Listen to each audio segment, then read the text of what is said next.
gamers, agents and gamers. What are your followers' names? Agents and gamers. What are your followers' names? Snappies. That's an echo. Snappies. That's an echo. Ooh. Well, yeah, Okay, echo on fixed my it. end. It was on my All right, side. Yeah, Twitch was unmuted. All right, standard scuff at the start of the stream, so we're all doing good. But welcome back to the agency, and does your channel actually have another name than Yuki Gaming? No, just Yukikaze Gaming. Yep. Well, welcome to the agency with me, Agent Q, 123, and Yukikaze Gaming. We're here to go. We are here to go over the fall season of anime for anything. For any of you who don't have a massive backlog of 2 watches, to give you an idea of what to catch up on and what to just not even bother trying. Oh, I think I realized what might be missing. There we go. Oh, what'd you forget, Yuki? Okay.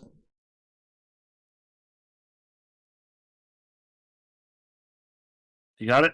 I think so. Go ahead. I'll get it sorted out on my side. All right, but today we will be going over trailers as well as all the review of ranking. Now, to go over our ranking list here, we have 5 different categories this season. For anyone returning, these categories do change slightly depending on what the season was full of. The coveted S tier, the game-changing masterpieces, stuff that you can look back at like, oh, damn, that's when that hit, that's when that started, or that's when this guy got going, or this is what shaped this genre. Near perfect shows and monumental aspects to their genres. Often that we masterworks of their creators. Or aspiring starts with a massive amount of crazy and ambition that managed to land it. Underneath S, we have the A rank. A ranks are your solid, grade A pieces of animation that you will generally see at the top of talk lists, and people and your friends reciting, "Oh man, you gotta watch this! It was so good." That being said, these do generally fall a little short of the S class, not meaning that they're not perfect, but that they are just great crafted shows or have some, I don't want to say minor flaws, but generally a lot of time it is just little things or little lacks of ambitions that keep stuff from striking further. Sometimes it's simply a lack of global appeal. Mm. Oh, that might be a little bit relevant for this season too. Some Japanese only kind of shows on here. Oh, you don't know the culture? Well, we're not going to explain some stuff now. All right. Up next, we have the B tier. Bs are once again very solid, well done shows, with generally either some flaws showing through the cracks or some great pieces that elevated a overall bad show into something very well and memorable. B tiers will also often usually be kind of a must-watch if it's your genre of show. Oh, definitely on that one. But these are also shows that will, if they are outside your comfort zone or outside your general like list, won't grab you in. And underneath the B tier, we have the low-ranked C tier. Now, I know mids kind of turn into an insult, but so much stuff gets so good, so high-end. Mid is about as low as people will sink nowadays. While in your genre, these shows will be good. If this is a genre or concept that just does not jive with you, this is generally it'll be at. Some lofty ambitions falling short, or low bad budget cuts, or generally an IP that was just cranked out with a mid-talent team will be found here.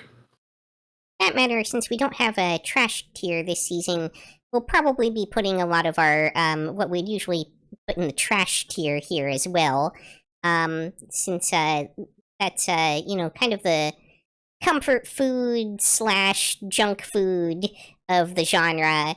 If it's your thing, you'll probably end up devouring it, but it doesn't necessarily mean that it's good or will resonate with others. Yep, passable, but some days McDonald's is passable too, and none of us really like to admit that. Some days you just gotta have those fries. To be fair, I've also been tempted to try their new spicy nuggets. Ah, a person with a death wish, I see. I like me some spice. What, you're telling me you've never tried ghost pepper cream cheese before? It would probably be actually fatal to me, so... That said, I have had, the, mango habanero wings from Chili's. I used to have those a lot before I knew any better. That's also why I have a bottle of digestive enzymes, at least rolling around my house, if not my person at most times. But lastly on our list, we have the skip tier. There's a lot of goddamn anime coming out every freaking season, in between seasons, classics getting brought back onto that. If it's down here, there's something better to watch. Go watch something else. I don't like being mean, but when you're... If we're ranking it there, it's at the very least probably just not worth your time. Poorly made, dull, boring, or overtly offensive in some manner. I didn't quite want to think that, but yeah, there are some stuff you just kind of go, yeah. Which I finally found something that made me go, oh wow, this is what uncomfortable feels like. And mind you, we're not necessarily talking about morally reprehensible. For the most part, we try to stay away from such judgments in this channel. However, some things are, for instance, a visual nightmare, or just painfully boring to the point where it makes you angry that you're watching it. Yeah, because... Japan, you get weird sometimes. No. Japan, you get weird. Let's up that to just weird in general. I mean, it is part of what we love about Japan, but sometimes it definitely goes in a direction that just isn't as appealing. Yep. All right, with that, let's get to our first show. Yuki, you will be doing the order this time because you have the trailers up. So, correct. So we'll be leading off very, very strong with wow. Start with the gut, why don't you? Yeah. So speaking of weird, Okay, I'm gonna say this. Science Saru is now on my anime studios to watch when their name pops up now because of this one. Oh yeah. I mean, this show, putting aside anyone's potential issues with certain types of weirdness in it, is, from an animation and story perspective, easily a contender for best new anime of the year. Oh, this was a stiff year. Lucas thinks we should have started on as our opener for this season because, oh my god, I remember it was either a season or two, a little while ago. I remember we watched a show with a premise of cryptids and spectral monsters fighting aliens, and it was such a letdown, such a great premise. Oh yeah, that one was awful. It infuriated me to a point I could barely, I don't think I've ever had even the... Oh god, are we at 2 years of doing this now? Yeah, I think we might be. I think next season is our 2-year anniversary. Oh my fucking god. Holy shit. What the fuck did that happen? Okay, but infuriated me. Dead to Nod, on the other hand, does everything goddamn right in that aspect. So, I I don't even really know where to start with. The animation is beautiful. If you could get over how weird and bizarre it is, which you're watching anime, it being overly weird and bizarre seems a little of an odd thing to complain about. Yeah, Looking at this list, it's you're like, not going to see any noticeable CGI here or anything like that. This is smooth and clean through and through, and incredibly stylized. There was a lot of thought put into every scene and every frame of this series. and not just the animation too. It's all the monster designs, the character designs, which I know a little bit more to the mangaki, but once again, like they're adapting a greatly conceptualized story, greatly conceptualized characters. Okarun and was it Momo? Yeah. I know two characters' names from this whole season. It's those two. I can remember those two names exclusively. Oh yeah, characters had excellent chemistry on screen, which definitely added to this quite a bit. Like, there weren't even like romance anime that had this kind of chemistry this season. It is weird. Okay, is it weirdly as bizarre as everything in this show is? These felt like some of the most human characters I think I saw this season overall. Like there were some pretty good ones, but awkward, teenaged, not angst, just awkward teenageness. I mean, there was definitely some angst in there as well, but Okay, there was some it wasn't angst, necessarily front and center at all times. You're talking about teenagers, like that, like a little bit of angst just kind of gets sprinkled in there. I will say, the story was good as well. There was some really nice world building. The only thing that it arguably suffered from as a standalone product was just that it was not a complete show in one season.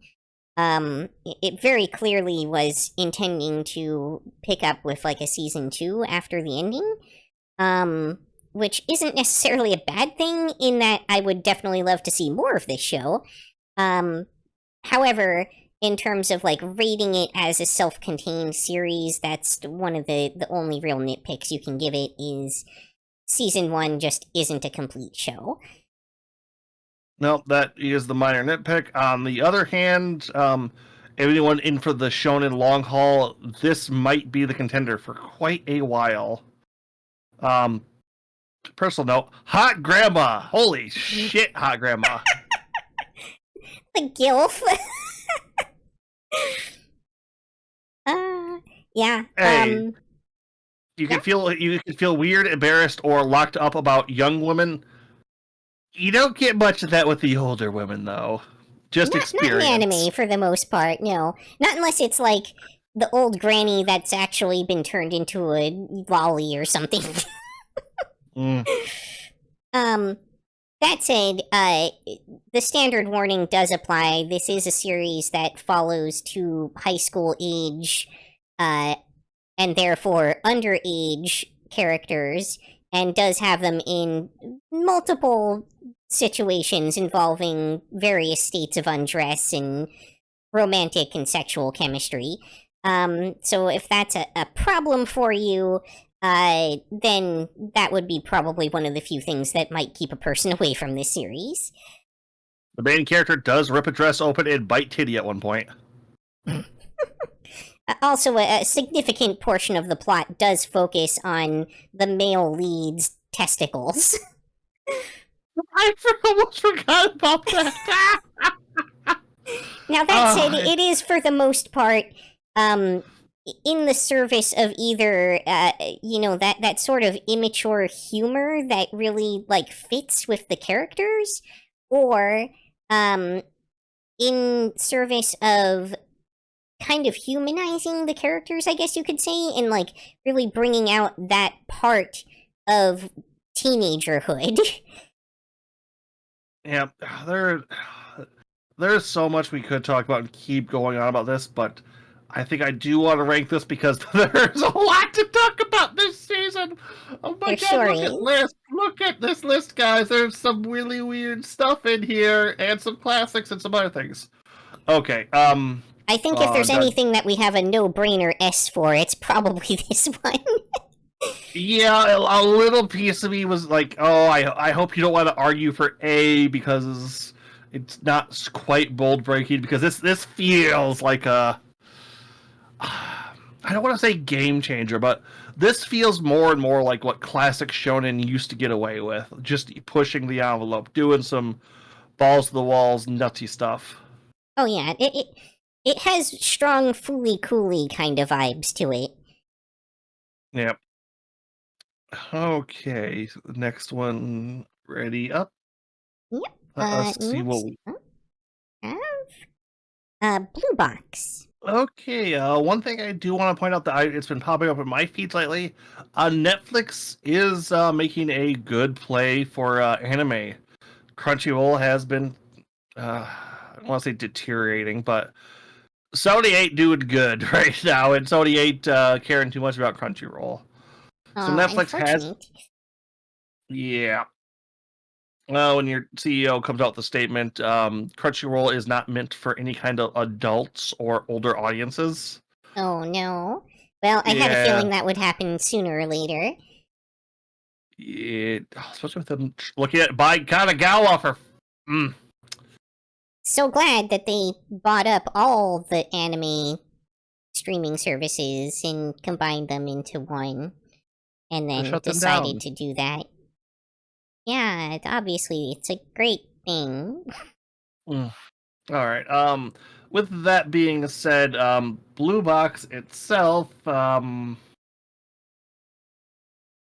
watched 2 episodes of this. I could not bring myself to care after that. Yuki, Yeah, did you do any better? No, I had wanted to pick this one up after I found out that it was really more of a romance anime that was skinned as a sports anime, because I had a feeling you would end up dropping it. But to be honest, it didn't even make it onto my watch list on Netflix, and I kind of forgot about it. It suffered from that being on another platform syndrome. Especially, is one of its biggest problems with being on Netflix is you boot up Netflix, there's a lot more competition than just anime, and for a slow burn high school slice of life sports romance anime, God, booting up Netflix does not make me want to watch that. I think, a part of it too is just there's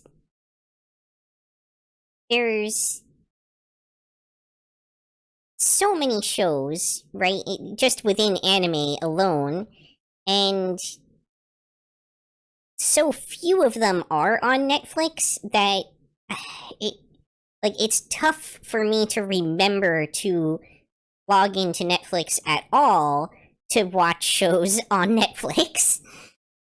Hey, my feed, like a few of my news feeds have been saying Netflix actually almost overtook Crunchyroll for watched hours in anime. Yeah, I mean, that's just because it has a huge built-in watch base, but and they're active in so many countries that Crunchyroll isn't. Yeah, but okay, it does kind of that a little piece of me does hate the fact that we did not give this a good watch, but at the same point, if a show manages to kick both of us to the curb just from its looks, its location, that's got to be the failing of a couple of people at the very least, or a couple of choices, whether through bad luck or bad marketing. I think we might have our first skip too. Perhaps. I can't really give it a solid rating. I guess we don't have our did not watch tier this time, unfortunately. Yeah, that's I've kind of been wanting to condense stuff down a little bit more, and if it winds up on the do not watch for 2 of us, while we do have overlap, we are fairly different, And if it's doing that, I feel like it kind of falls into the skip. Fair enough. All right, up you go. Sorry, Blue Box, but effort and I think was that goddamn Cloverworks. It looks like the standard look good romance, not Yuri, but you know who I'm talking about, right?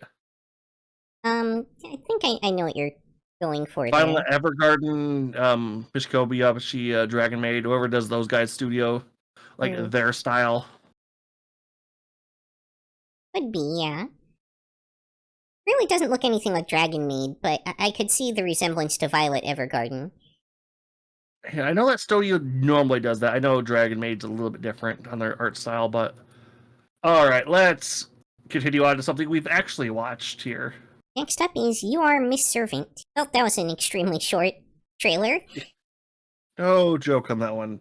Okay, I know when you had first saw the trailer for this, you made a comment it looked like a different show. I was not sure which one. An older anime about it's not that it looked like it so much as it resembles it in content. Mahoramatic, which was a Gainax anime about a battle android that became a maid.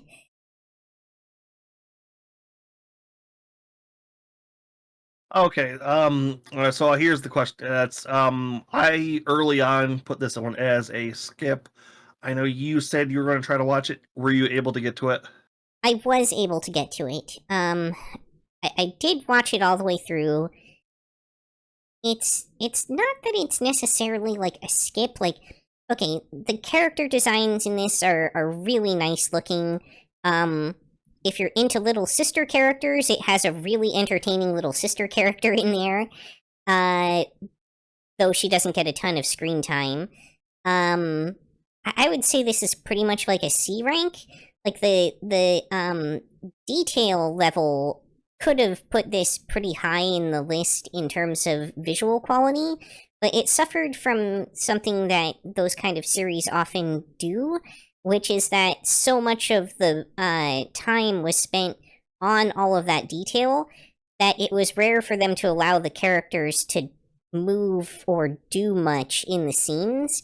And when they do it kind of like very slowly, which means that you end up with not a lot of like what I'd call visual interest in any given scene. Aside from that, it was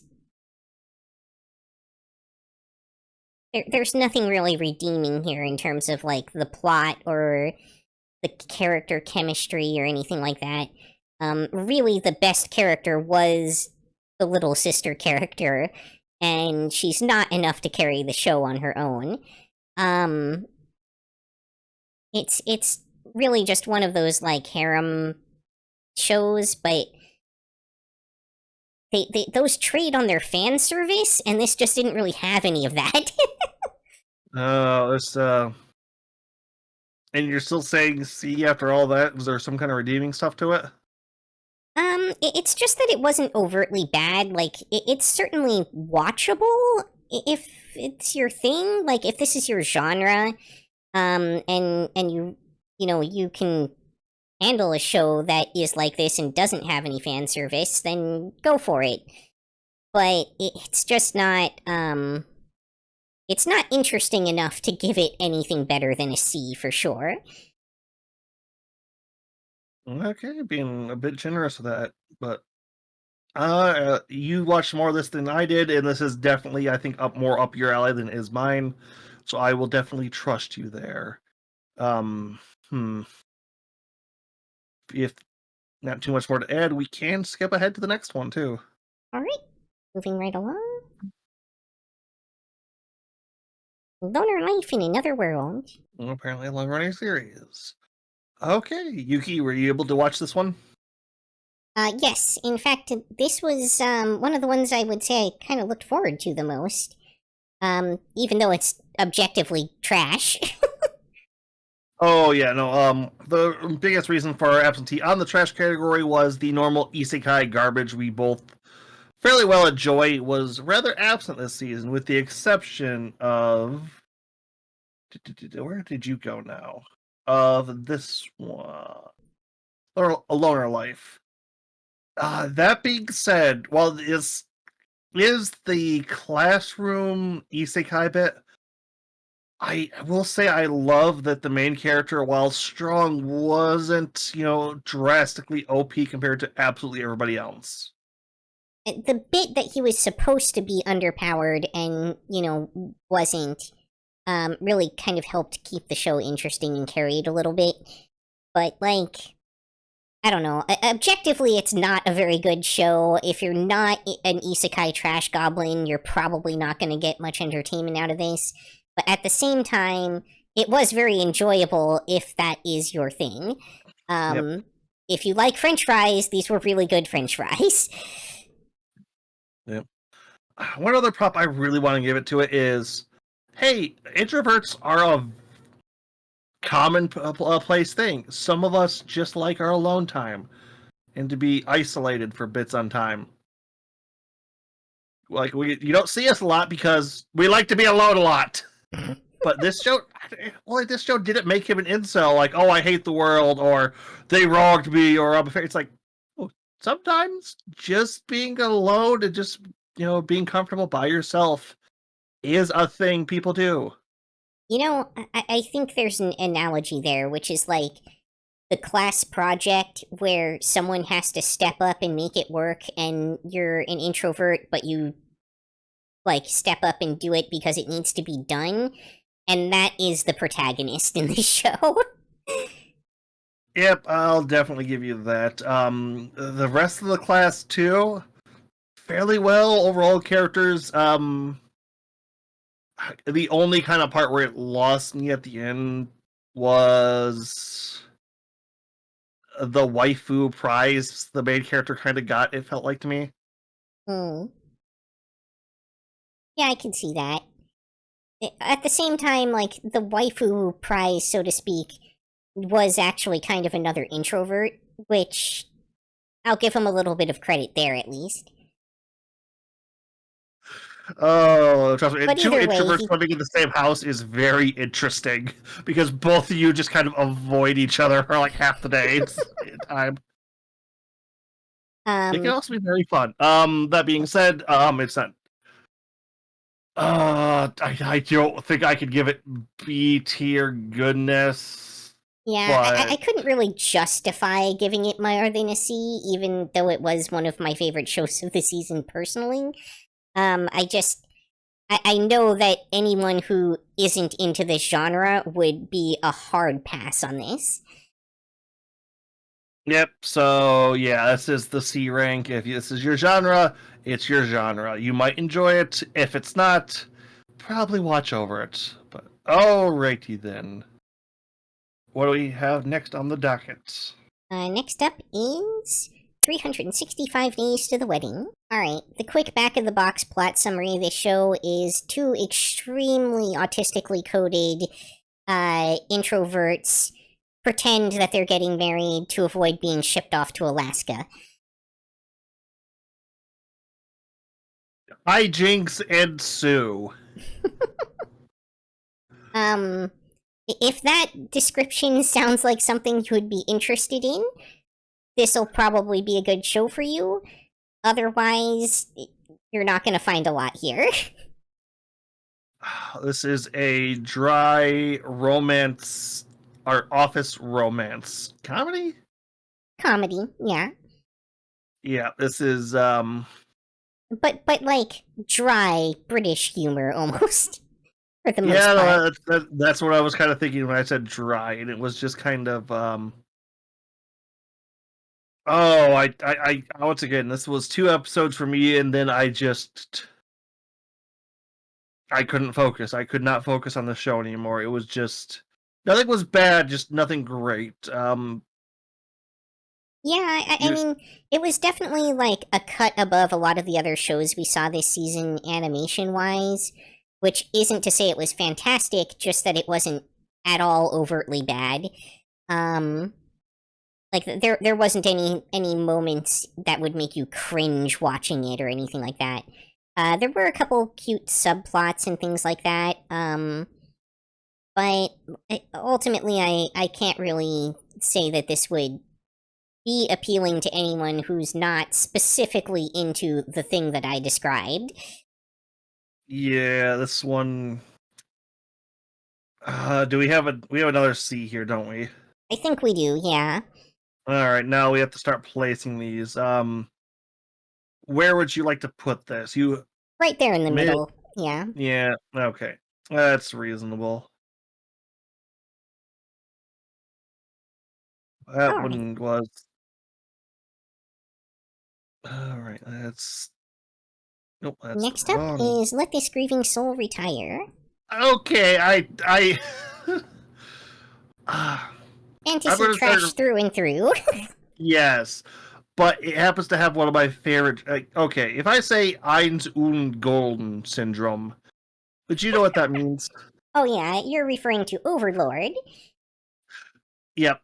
This is a show where the main character is out of his depths, knows he's out of his depths, and does everything he can to make sure nobody A finds out about that and B gets himself put in direct danger. And at the same time does an excellent job of making everyone else assume that they know so much more than they do by being incredibly vague and get carried constantly by that fact. This is a like character that secretly has a very high luck stat kind of show. Above average, okay, high luck and above average intelligence. I will say that it's. There's no. Okay, the one thing I like, because this happens to be one of my new favorite tropes. The leader who's out of his depths but knows how to put the right people in the right places most of the time. Which I know I'm getting. That's an important leadership and management skill. Yeah, it's like a little Peter. It's like, oh no, he's the hero, the person who's. It's like, no, he's the general, kind of wading his way through a bunch of weird bullshit, and like, oh god, I hope this works. Which I really do love. Overall, though, animation. What would you say on this one? Subpar, to be honest. Yeah, it's kind of where I felt most of the time. It's like they have some good scenes here or there, but they stand around and talk a lot. They also very clearly, on some level, wanted to trade on fan service, and Tito kind of became like the poster girl for that, and yet was in a shockingly small amount of the actual scenes in the show. Yeah, it almost felt like it wanted to be an ensemble story focused on one character, but once again, I can kind of understand. This is a story about a world and about how a single person moving through it affects that world. Yeah, it kind of had a little bit of like ADD going on in terms of what genre and everything the show wanted to be, and was just kind of like constantly throwing something at the wall to see what stuck.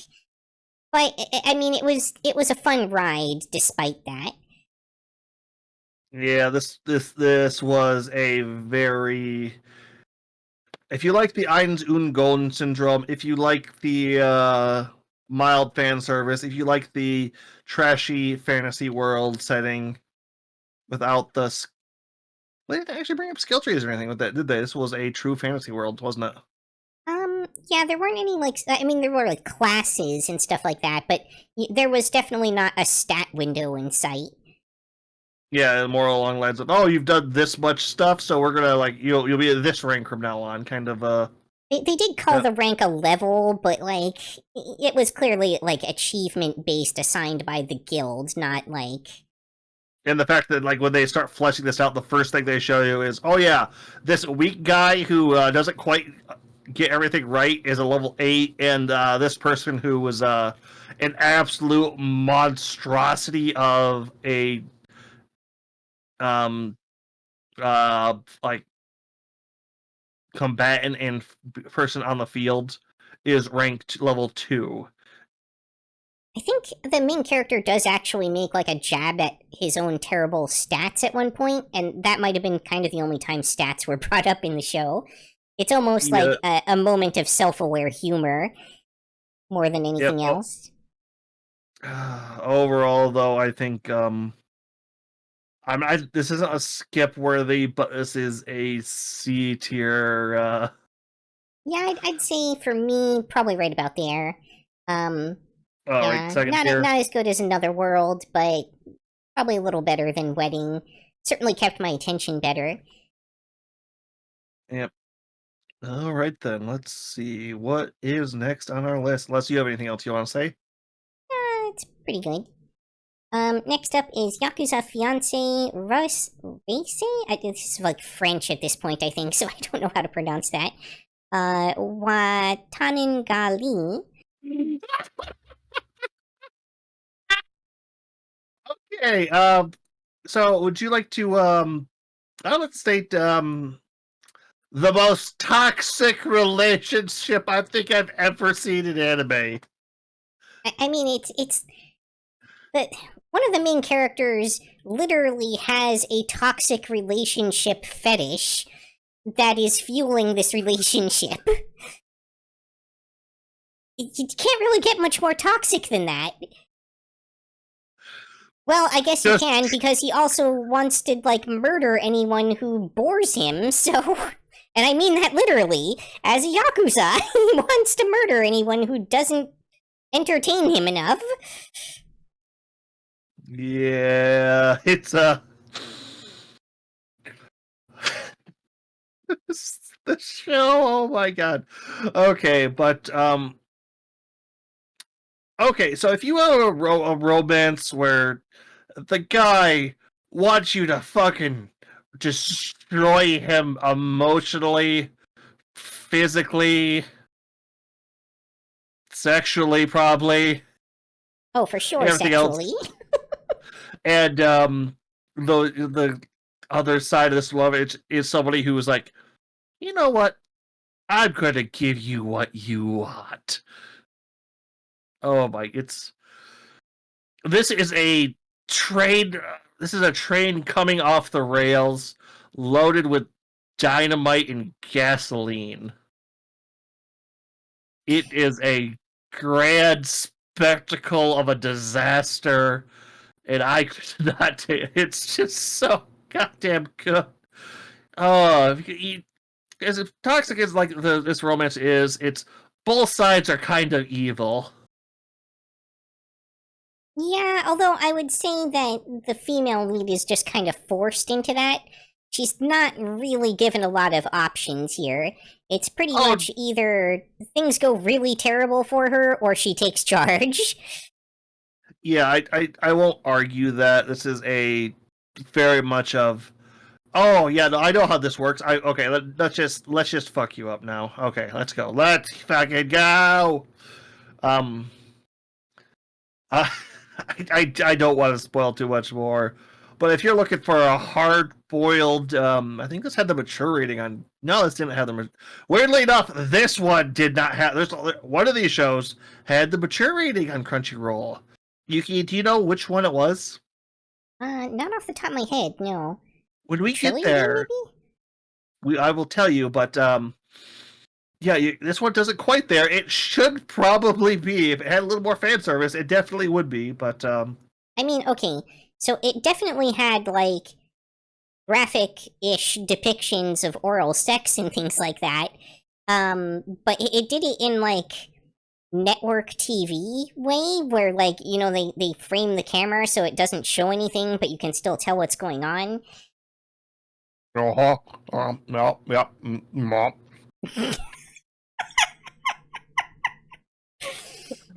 Wow. Anyway, I was aggressively aware that this show was not my genre and not my style while I was watching it. These character designs, especially, are just really not for me. They're kind of a huge turnoff for me. But that said, I could certainly see the argument that this could maybe deserve B tier. I'll leave it to your judgment there. That's about right. I feel like it should go. Like, I know. Oh, I wish there was a way to define like the mature art style. I guess I would call it for anime. The Like the generic mature art seinen style. art style, maybe. I don't know. Well, It's it's very sharp, very angular for a lot of things. A little extra detail on a lot more of the faces. high schoolers that have the bodies of supermodels. Yeah, yeah, I won't argue that point. But overall, like this does some stuff, and once again, romance isn't generally my thing, and the fact that it was able to pull me in a bit, I feels like it pulls me up a bit. That's fair. I mean, I almost wouldn't call this a romance anime. It, the principal leads were as much antagonists as they were romantic interests. Yeah, hey, how many antagonists, protagonists turn into romances though? I couldn't answer that question for you, to be honest. Yeah, I just about like, but no, I think a solid B is good for that one. Fair enough. Very interesting on so many things. It doesn't quite land everything, but dear God, they wanted to go crazy with it, and they got the crazy right at least. I will certainly, if nothing else, give it credit for standing out and being something different. She broke a bitch's face with a hairdryer. She just bought. She also sold some of her organs. Holy fuck! All right. Alright, next up is I'll Become a Villainess That Will Go Down in History. Our token villainous otome game isekai trash for the season. Yeah, which I know you generally tend to bounce off of these. I think I did end up watching this one, but like in the back in the background where like, you know, I wasn't really fully paying attention to it. Yeah, this as far as villainess goes, this might be one of the most crazy protagonists we've ever seen. It's like, nah, I'm gonna be evil. Well, One of those. I don't know. So her whole thing is she's not actually actively evil. She's just antagonistic.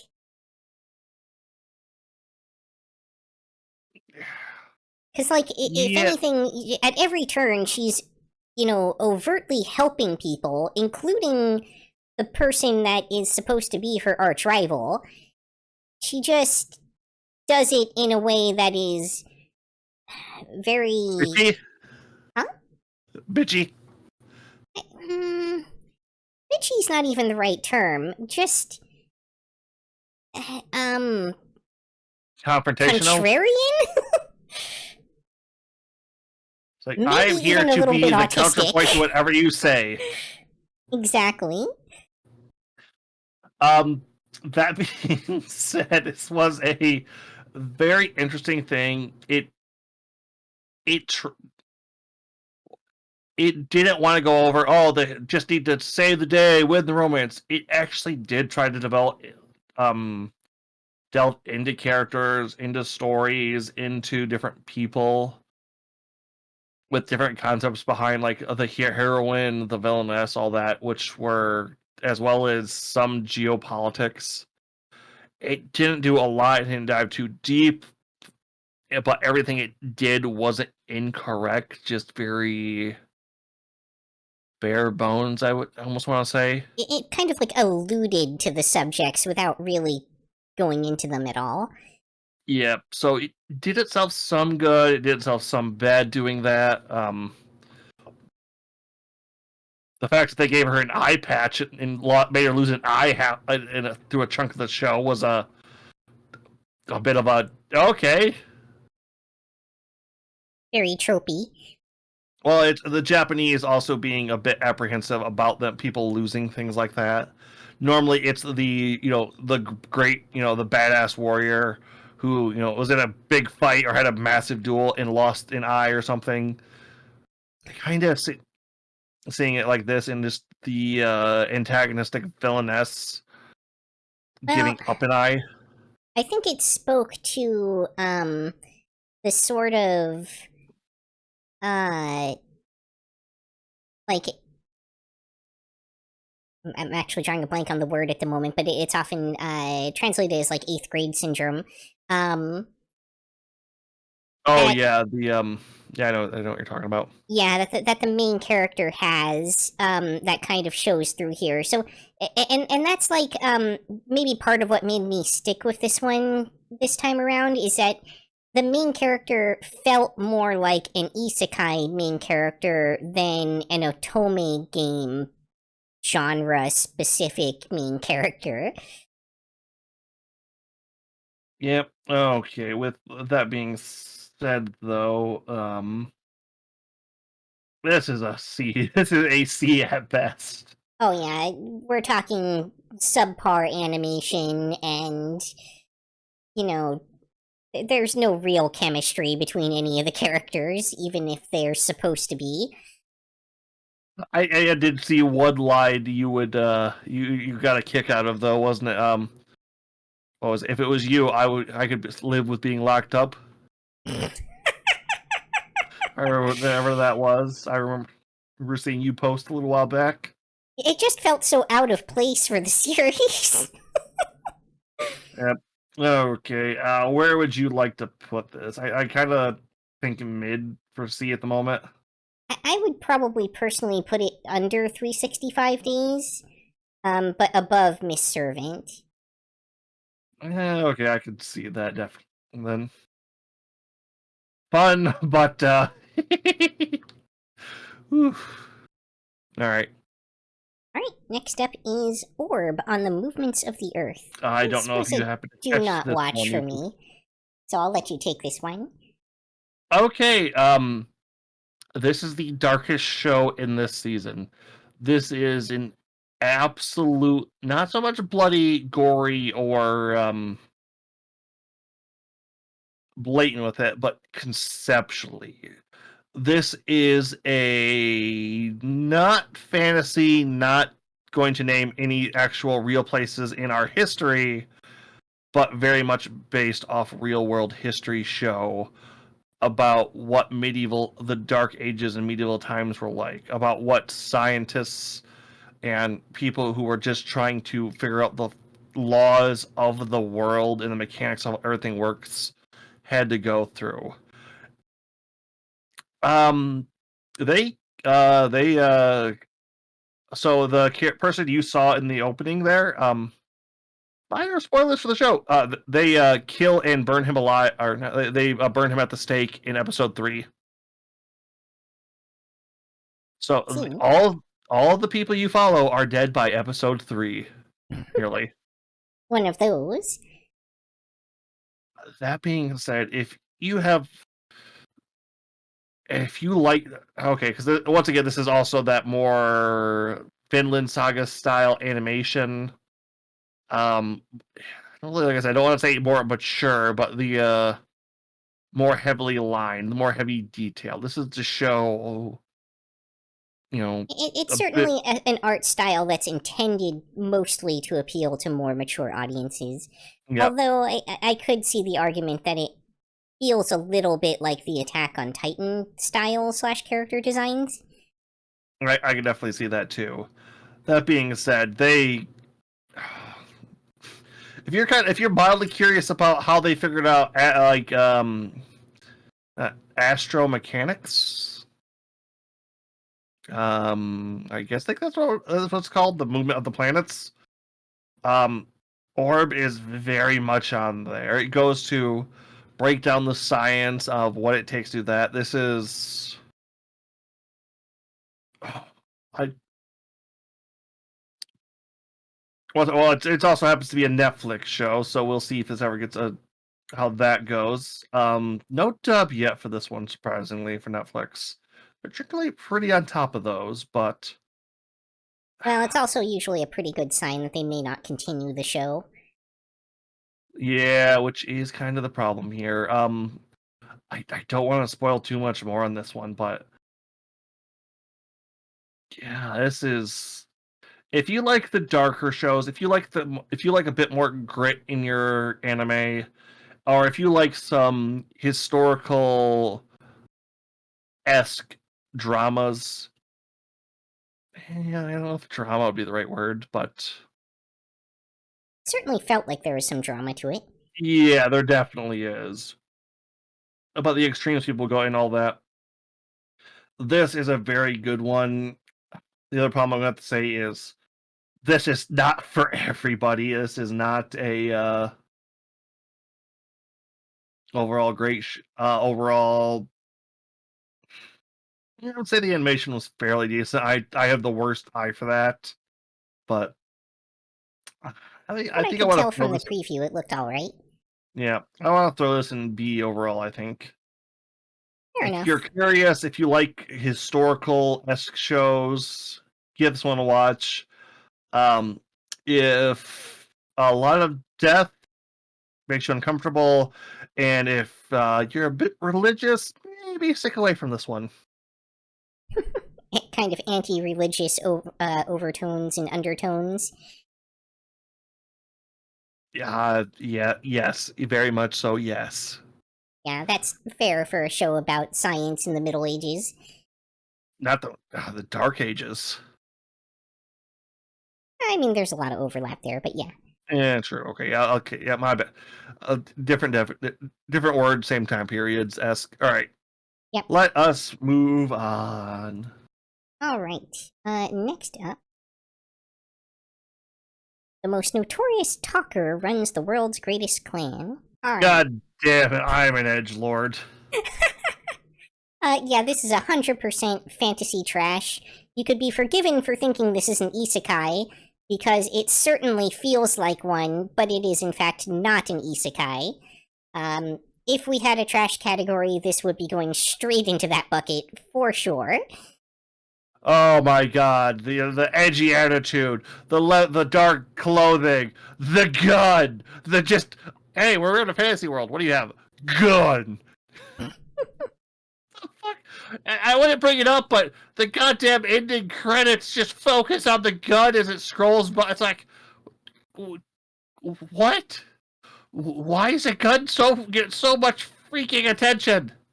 And also, if the gun is that important and everything, and it's clearly not actually that special within the world, and it can make a character who's so weak so strong just by having it,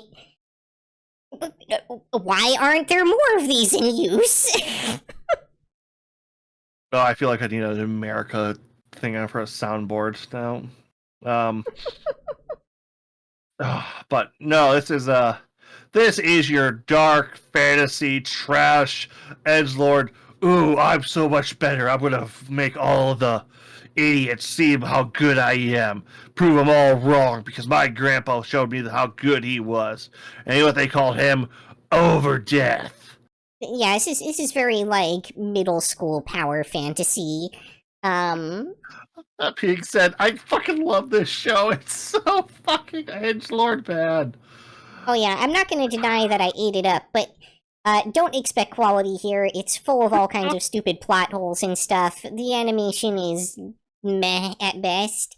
I'd probably put this just above villainous personally, but your call. I can kind of see how much just of a trash fest this was. This is 2 a.m. You've done you've been smoking with your buddies, and you kind of want 3 Big Macs, maybe 2 large fries. You're not quite sure how you're going to pay for it, but god damn it, does that sound good? Oh, okay, let's crank away the edge. Okay, Yuki, what do you got going here? Not on stream, agent. Tying the knot with an Amagami sister is up next. Alright, I'm guessing you didn't really watch this one, right? 2 episodes, and then I dropped it like a hot potato. Fair enough. Yeah, this was our very standard, harem anime for the season. It was kind of aggressively okay. Again, if you can enjoy a harem anime that really contains like no actual nudity or anything for the fan service, this would be your thing. It's much deeper into that genre even than You Are Miss Servant is, because that show kind of tries to go a little bit of a different direction with things. Even though it's sort of a harem anime at its core. Honestly, like I started watching this, my first thought was, "Oh, hey, this kind of reminds me of Ah My Goddess." Yeah, And this definitely has those like early Oh My Goddess Tenchi kind of feels to it, like it's certainly carrying along that kind of thing. Not as crazy and random as those shows were. You're not going to see as much of the humor aspect of those here.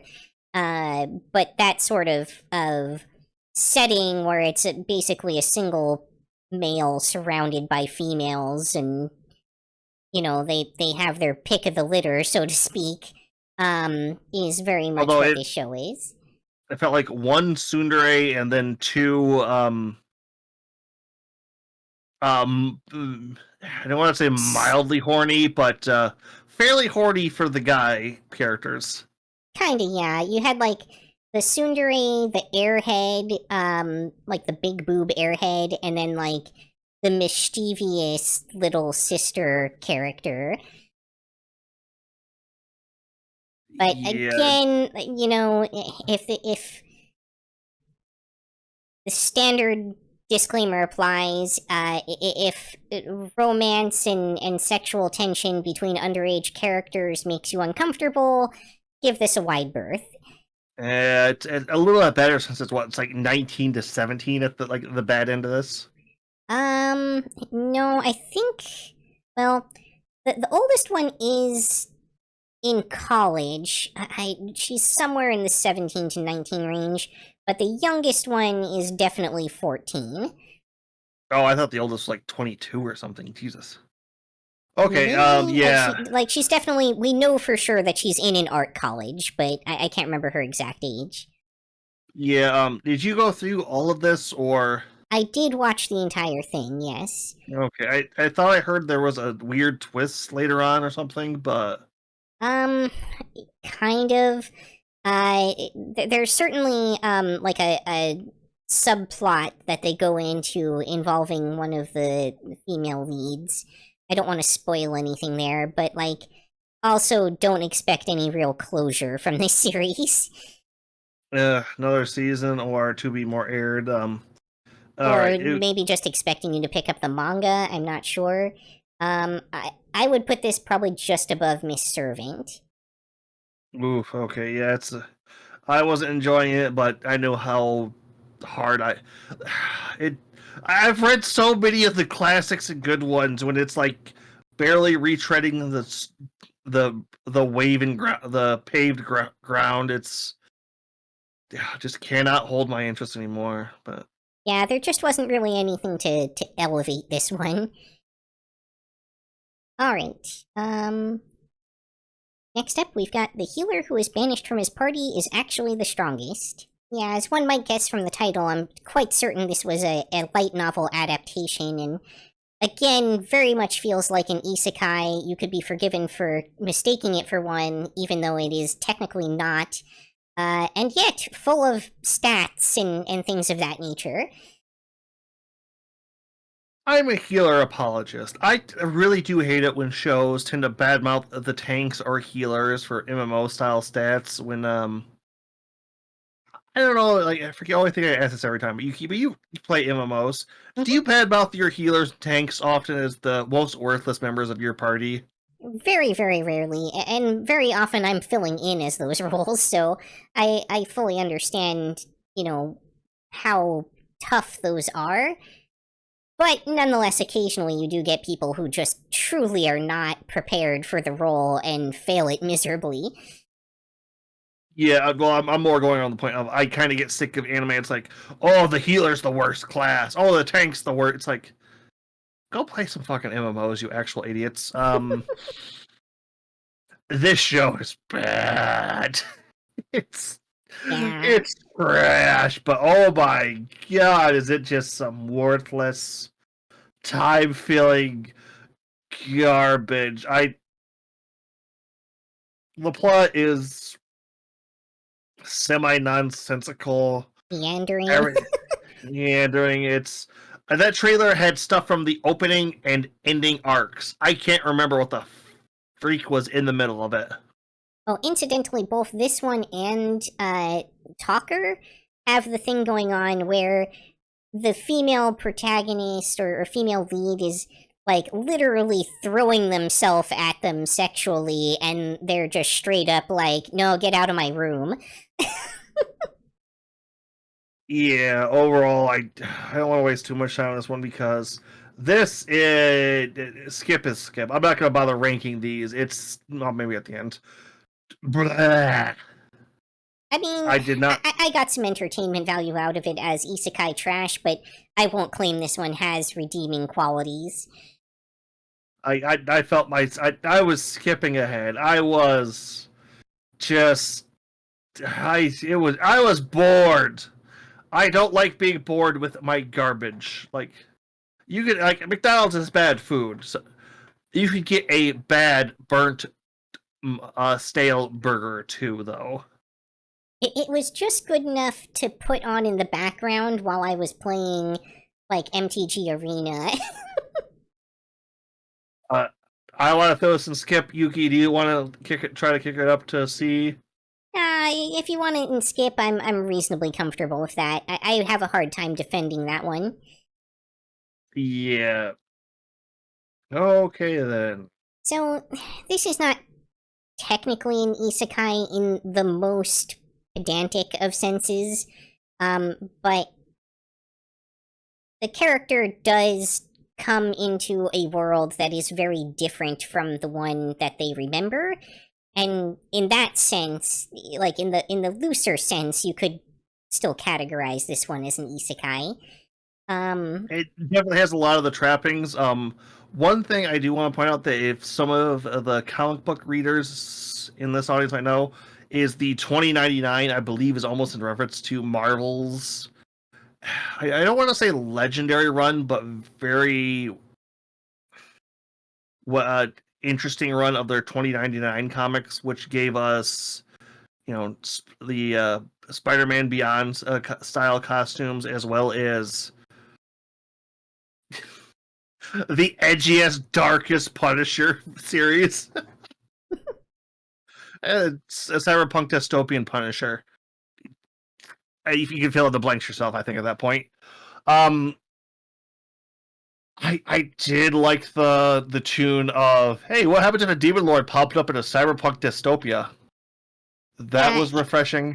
And it had strong like influence of the like devil is a part-timer DNA, especially to the first half of this series. I am the Dark Demon Lord. Today we'll be taking the Dark Soul. Demon Lord as a streamer, it was kind of. I'm surprised I don't see that more. Or heard about characters doing that more often, but very fun ideas. Very played around with a lot of interesting concepts. Immortals, oh my! I know I'm more the sci-fi guy here, but the cyberpunk fantasy world. I want more of this. I didn't know this was a concept I needed more of, but god damn, do I want more of? It's I mean, and to some extent, it has kind of the like Final Fantasy VII sort of vibe to it, where it's magic based, but still like future tech. Yep, I was almost going to say a little bit of Beyond Good and Evil as well. It kind of felt like. Not good. I'm not familiar with that one. Okay, if you don't know it, it's the an Ubisoft game that's very you know that they pull out the trailers with the pig. Pig. No. I mean, I've heard the name Beyond Good and Evil before, but I'm not familiar with the franchise. Okay, a very dark dystopian future kind of thing, interesting again. But this, Okay, I wanted to ask, what's the animation to you on this one?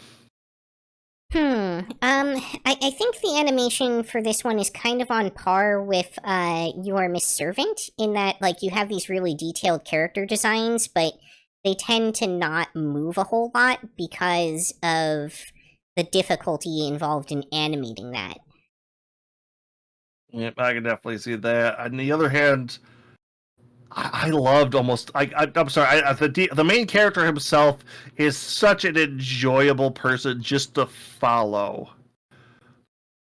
Yeah, and you know, again, you did point out he does become a streamer, so it's definitely another one of those like streamer influenced shows that we got this season. Well, it's also like minor spoilers for the show, but our main character, like Demon Lord, and the more people that do worship him, the stronger he does get. So followers equal power, By the literally. way, just to throw this out there, because there is some overlap there with some of my unreleased lore, I want to be clear that the concept there I did come up with for myself before I watched this show. Yep. Once again, we've been doing this for almost 2 years. Besides our other stuff before this, we have our lore foundations have been set. Overlap is coincidental. With that being said, it's the fight scenes I would say would probably be the biggest letdowns I had for this.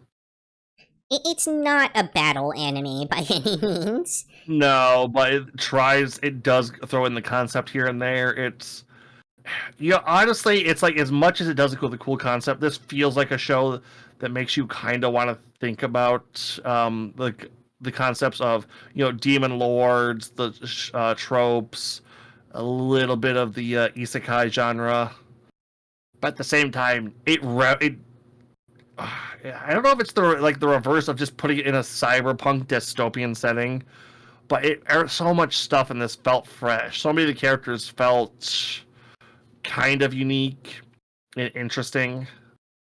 It does do something weird with its plot where it feels like the main arc is finished 3/4 of the way through it, and then they start a second one. Yeah. Although that's not entirely a bad thing. Like we've seen that happen occasionally.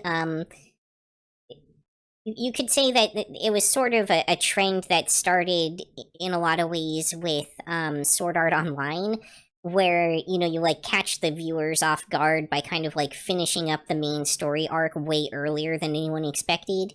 So all the people who are like, "Oh, well, we're on episode number blah blah blah. Surely no one's gonna die, or nothing important's going to happen here."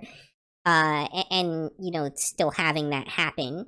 Um, but I feel like it was decently executed here. Like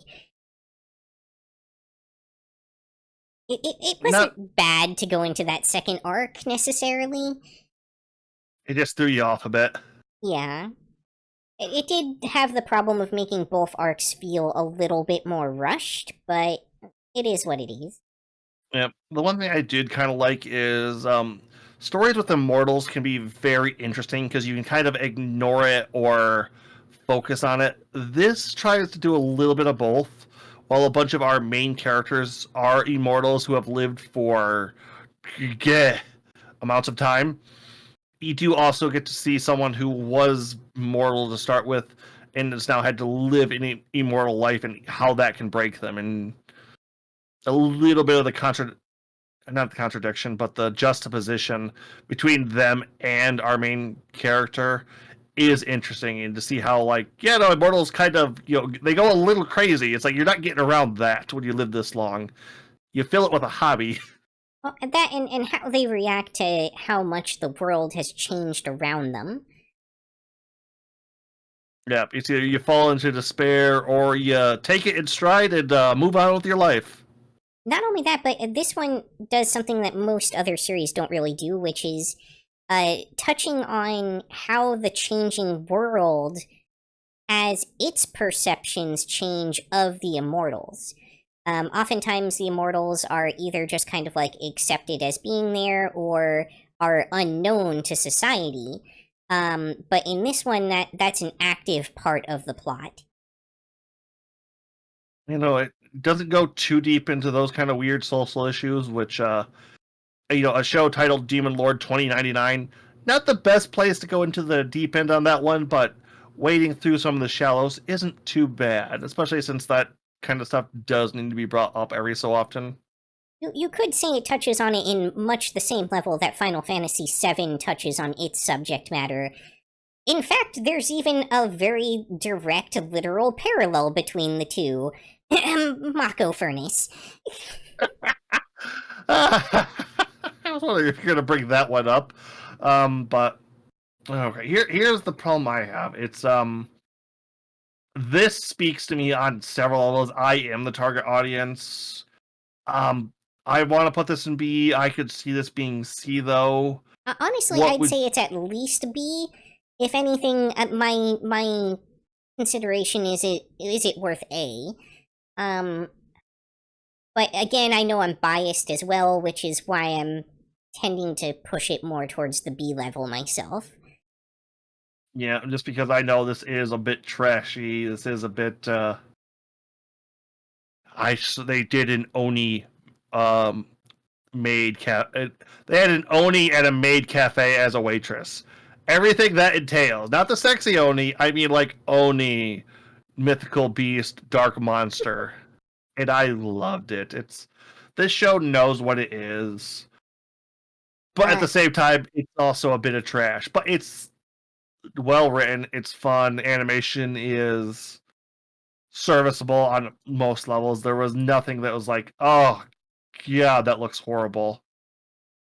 That said, it does get the standard disclaimer warning for, like, extended bath scene involving a, like, 3,000-year-old immortal and a high school girl. Yeah. Oh, okay, a little piece of me really does want to waggle my finger at that, but the main character is one of the most asexual protagonists. Not that he doesn't get it. He doesn't care. It's like, oh, boobs. Meh. That is absolutely fair. Like, okay, the female character in the scene is definitely, at least at some point, viewing it as, like, more of a sexual thing, but ultimately kind of comes around, notably in, like, the body language and everything, to seeing it more from the male character's perspective, and realizing that, like, in this context, it's quote-unquote just nudity. So, take that as you will. Yeah, it's interesting. I like seeing characters that are very much oh, naked woman. That's funny. I kind of enjoy this sometimes, but it's like, you're also bathing. I don't care. It's not that it doesn't get it, that doesn't He's far too much of a narcissist to let someone else's nudity get him any kind of bothered. I'm just so happy. It's like, oh, hey, you walked in on you walked in on me in the bath. Oh no, I'm going to throw stuff at you because oh no, you've seen me. It's like, no, you walked in on me. Would you like to come in? I don't really care. All right. Yeah, okay. It definitely turns that trope on its head. It's all right. I'll have things to say about that trope later, but we'll get there when we get there. All right. I'll say top of B. I don't think anything in the B category is going to top that for me, possibly, but I don't see A. There's just there's too much of the baked in genre loved in that to really separate that for me. Fair enough, but also that's a good acid test for us that kind of proves it belongs in B and not C. Yep. All right. What do we have on the docket here? Next up is Goodbye Dragon Life. Yuki, Yeah. I like milk. It is delicious fresh milk. Available in copious quantities. Okay, this is a I will not explain that joke. If Yuki wants to, she can. I will not. Nope. You'll have to watch the show if you want the explanation on that. Okay, this is trash fantasy. It knows it though. Oh, I didn't want to quite put that there. It knows it though. It knows exactly what it is. It comes out and tells you that. As much as it's trash, I would almost say this is slice of life. Doesn't quite want to cover that, but comfy. Yeah, like comfy, cozy. Like part of it's almost kind of a healing anime. I would say it's probably right above Talker in terms of ranking, but like also unabashedly, this is below the surface a harem anime, where even at spoilers Below the here, surface. but even the big bad ultimately is just kind of like tsundere for the main character. Impale me upon your great sword.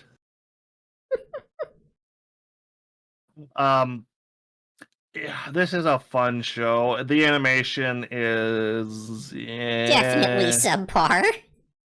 The character designs are fairly interesting. I'll give them that. Very cool concepts here and there.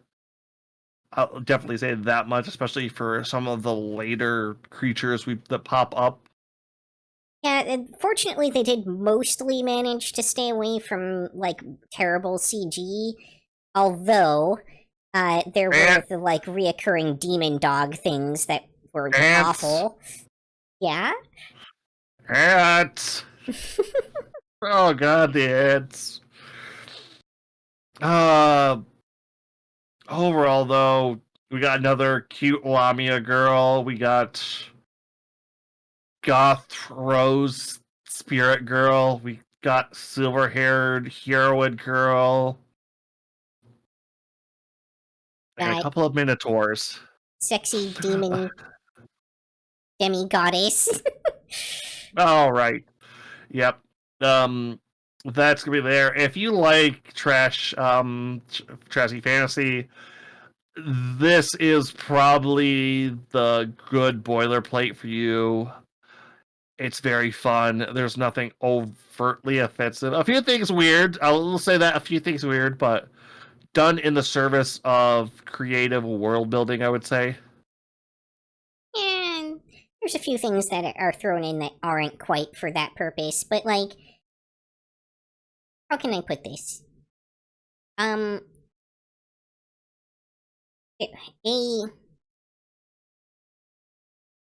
This isn't the kind of show that needs a warning for this kind of content so much as, like, there is, in the natural order of things, occasionally going to be an underage character that has a crush on an older character and has that kind of, like, someday when I'm older we'll get married fantasy going on, and this show has that kind of thing happening. Yeah. But middle of, I don't know, it's kind of working its way up to the upper tiers of C at the moment, which, C is getting a little full. All right, what do we have on the next docket list, Yuki? Next up is Suma Show.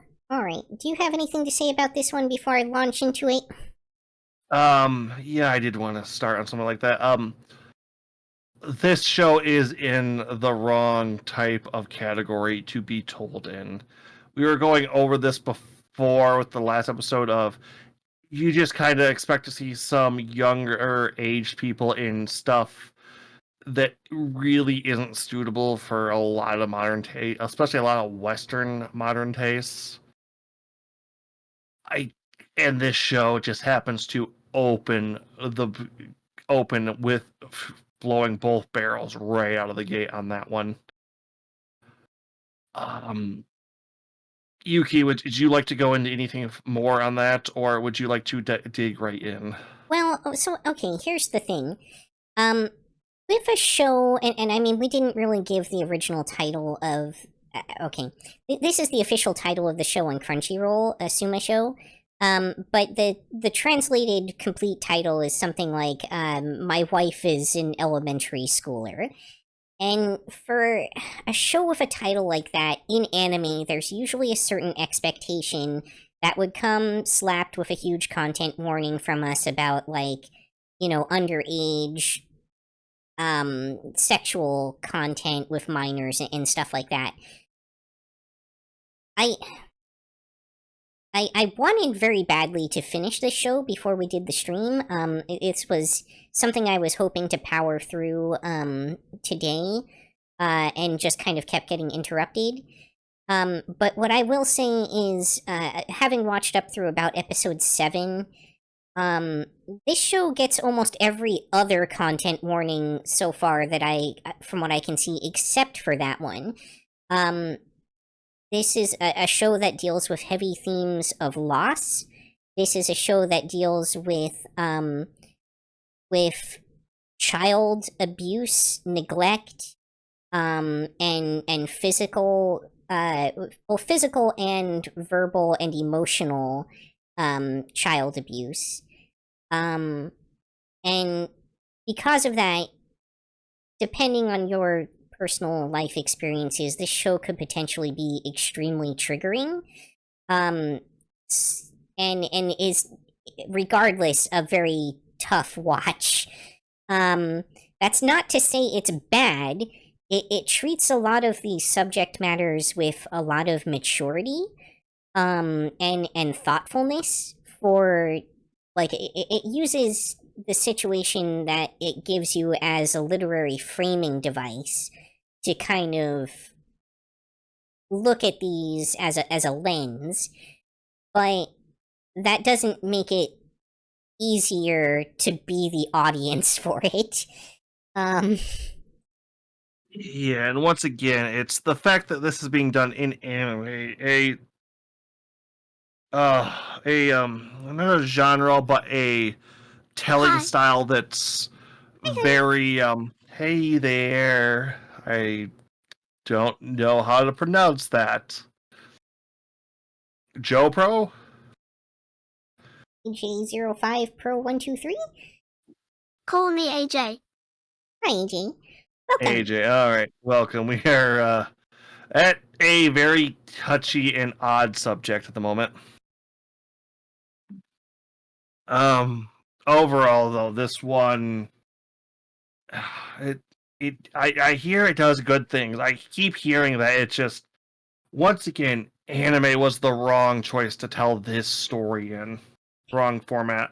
I don't know about that necessarily. Like, I'm a strong proponent that anime can tell very powerful and emotional stories, and that it can analyze really deep and difficult subject matter.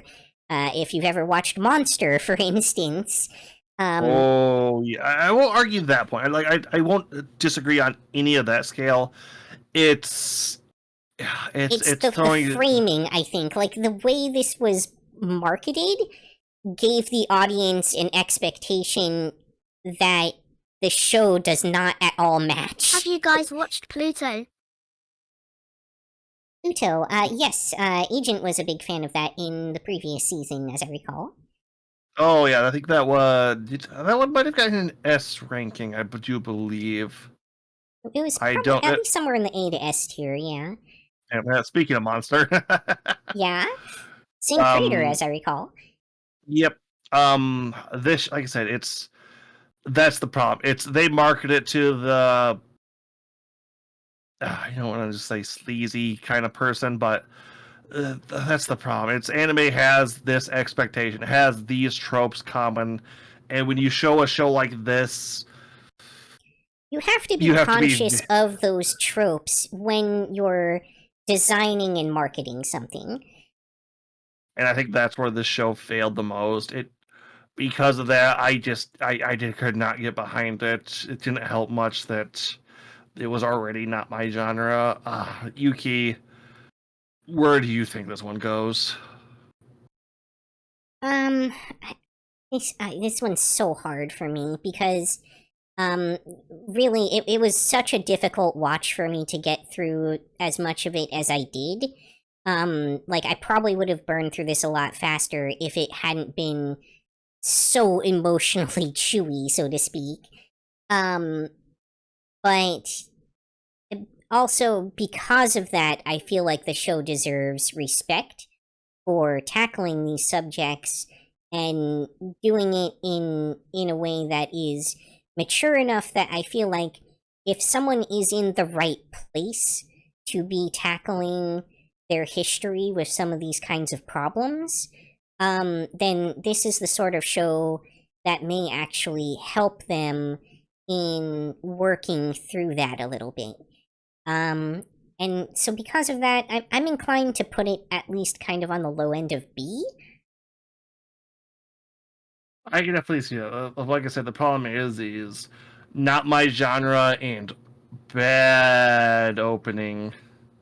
It really, Present. really poorly marketed and just a very difficult watch, but not actually a bad show, just so tough to get into. Yeah, and we don't really want to go too deep on spoilers, which unfortunately I feel like is a lot of what that talking about that show would be. For sure. All right, what do we have on our next on the docket? Next up, we have Negative Positive Angler. Okay, what was this? Something angling? Negative Positive Angler. Yeah, okay, so this is the most depressing opening out of any show this season. Yeah, this one definitely starts off really rough. This is another one that touches on a lot of like really rough emotional topics. Oh, let's see. Let's go through the first 5 minutes of this character's arc. In debt to loan sharks, brain cancer, and his house gets demolished. Notorious clan talker is a tear. I believe that all happened within the first 5-10 minutes.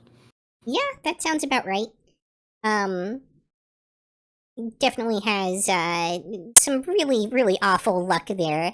And this series is really less about fishing and more about kind of not found family exactly, although there's an element of that to it, but like finding community and connecting with people by way of a shared special interest or hobby.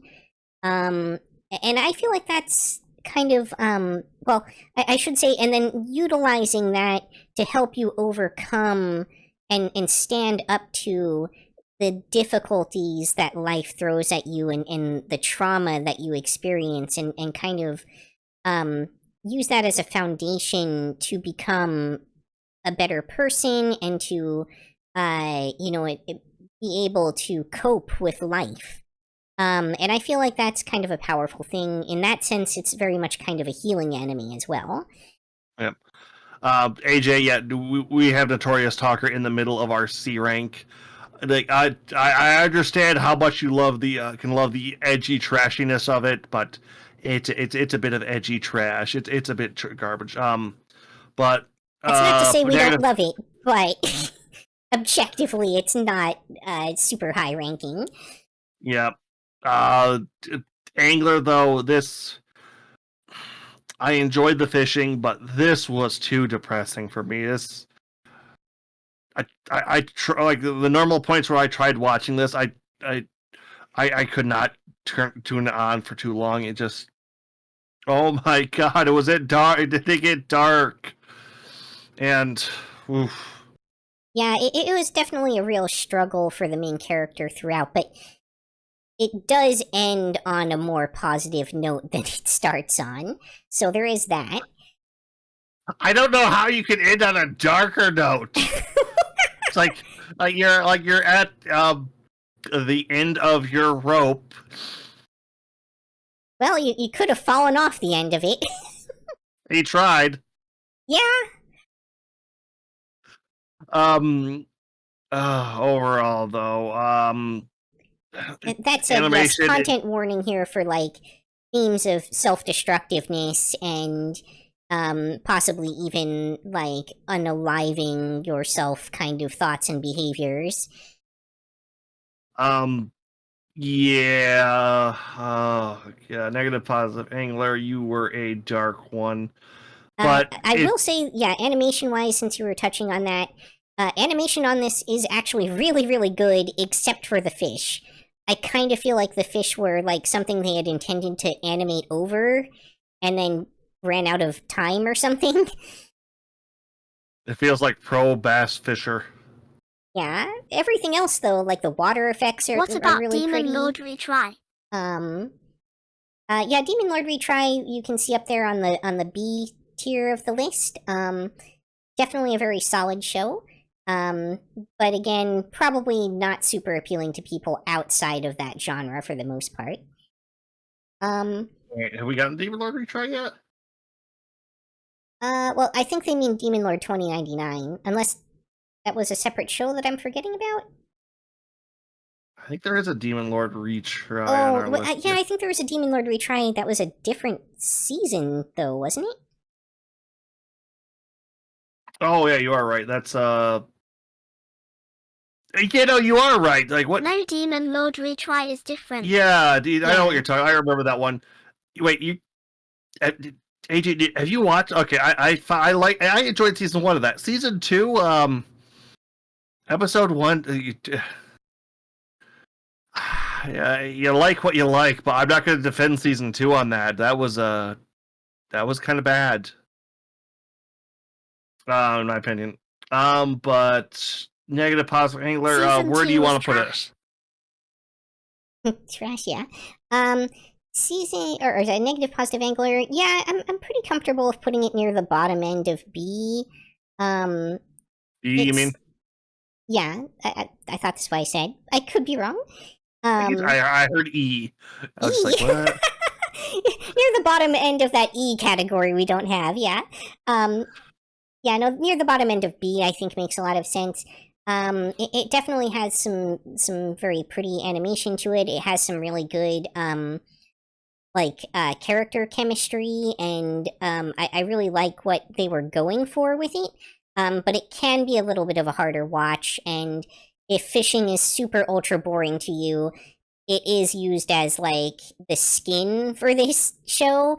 So that could be a turnoff for a lot of people. Yeah, but AJ, there's probably some more stuff in the back end of this that you will like. We just have to get to it still. But so you know that. Do we have on the next? What is our next show, Yuki? Next up is the Do-Over Damsel Conquers the Dragon Emperor. Okay, pause that before we get any spoilery on that, because yeah, What I know the it's. FK is this? AJ, welcome to the most tone-deaf show I have ever watched. We have been doing this 2 years now. Every new show, every season. Dear Mother of God, does this show just manage to slap me in the face, going from, we are dark, so serious. I'll kill them all. I'll kill them. Okay, 10 your kids. Eh? Yeah. Tell me, like, I have 7 sisters. We can do this. I will throw out there that context-wise, this is the sort of show that is taking place in the kind of medieval setting where, especially for royalty, it was very much expected that by around 12 to 14 you would be married off. I just completed case study of to hold it Finitudes. against the show, she is a 10 right there.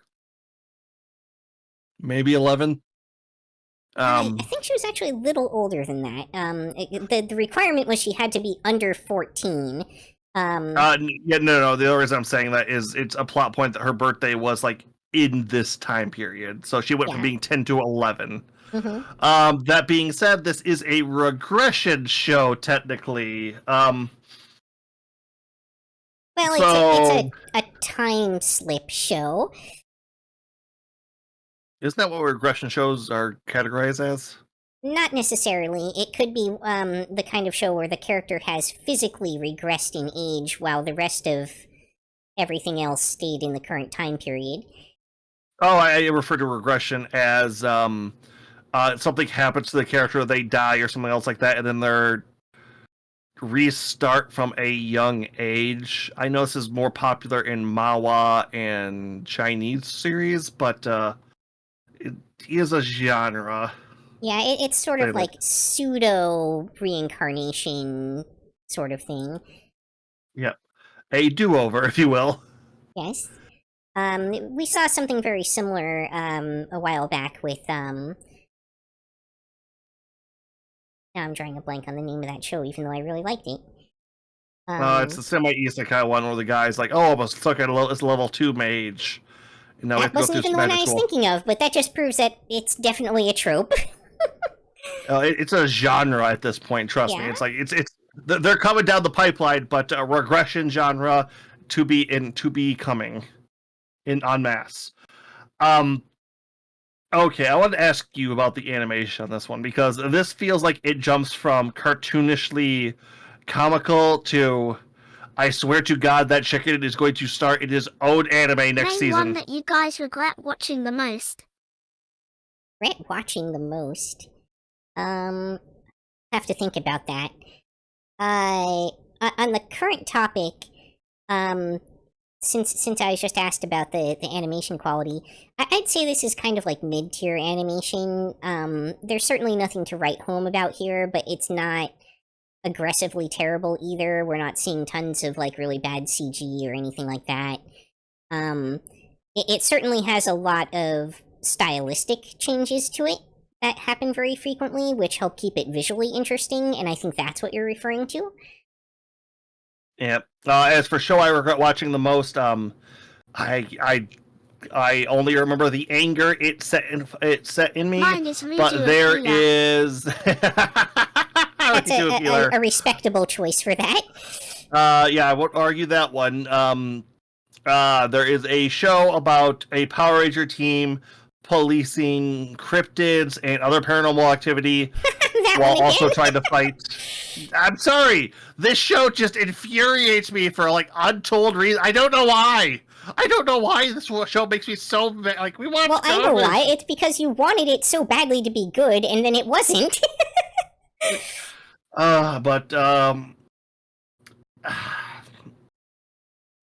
the do-over dips, like okay, like once again, it's you have to get around of. Well, what was the actual line? It's like, if you were even younger, I would have liked it better, so I could have raised you properly to be my wife. Yeah. It's like, okay, that's weird and creepy, but unfortunately, in the context of the show, it technically checks out, which I don't know. It feels like they kind of wanted to do the young bride, older groom kind of story, but wanted to make it so okay, but like all this stuff checks out. Yeah, I mean, it was a little bit less of like a thinly veiled thing than it usually is, and more of like, this is actually kind of critical to the world building. So I'll give it that, but AJ, we go through every show every season. We will go through a lot of weird stuff. The darndest try.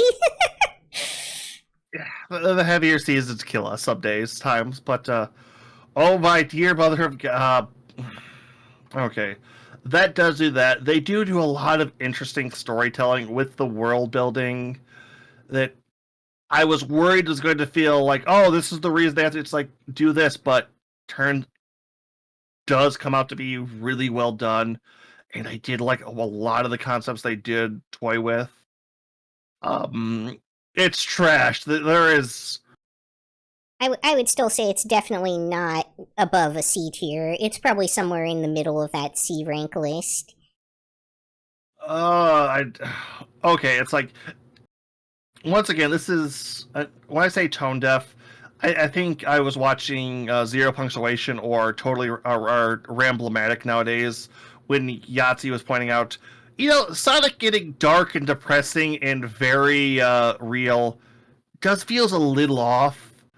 This show, if that opening trailer didn't give you any hints, this show bounces between deadly serious and comically funny on the flip of a goddamn coin. Sometimes back and forth, even. Oh, I want to put this higher up What because of about how Wisteria entertaining Wand? it is, but what do you think? Below or above Wand? Wedding? I can't say I've heard of that one. I would say probably it ranks somewhere right around the dragon one. I want to put this above it. Like, I almost want to put this above Wedding, but I can understand that. Wisteria Wand, I believe is that one of the ones coming out soon? It rings a bell. I just can't place it. But hey, if you would like to get a better description of that one, we will start up with the next trailer, I think. Before I do that, I just wanted to touch on that question that AJ asked. Yes, okay. There is exactly one anime that I have ever given a 1 to on my anime list. And it is called Hime-chen Otogi Chiku Idol Lil Pri. It honestly is so terrible that I don't remember anything about it. If you want to call it the all-time worst anime we've ever watched, Mirage of Blaze for me. I feel like there was one that I kind of aggressively hated even more than that, but wow, yeah, I've given a lot more low scores than I remember. You watch just shows to go. The actual don't care about bad shows tend not to stick around in your mindscape. That is true. All right. Right. Well, I won't dwell on that too much. Oops. Here we go. Next up is Mecha Ude, Mechanical Arm. Yep. Hello, my S tier this anime, I loved it. Tyke like 34. Oops. Yep, okay. One thing I do want to say right off the bat with this one before we dig too much into it, this was a Kickstarter startup for a show to produce a pilot to get started into a new studio to make their first anime. Almost everything in this is a fresh team, a fresh director. So much was made on a wish and a prayer, and they goddamn landed it, in my opinion. Looks like I've lost the stream from your side, Agent. Okay, let me see if I can. Oh, okay, it's back. Okay, yeah, we're experiencing some minor technical difficulties. Sorry about that, everybody. But all right. Also, Max, how would you like to pronounce your name? S tier Mechanical Arm. Yeah, no, we will probably be getting to the S here on that. You tend to be a bit more of the animation side of it. What would you think on this? I think it definitely had some really good dynamic shots. Okay, Mixie, nice to meet you. Mixie, all right, thank you. And it definitely felt very reminiscent of like old school Studio Trigger, Gainax kind of stuff in a lot of senses. The mechanical arms themselves could have been a bit more polished. They're not painful to look at, but they're definitely very obviously CGI in a way that doesn't necessarily composite all that super well into the environment all of the time. That's probably my biggest nitpick there. But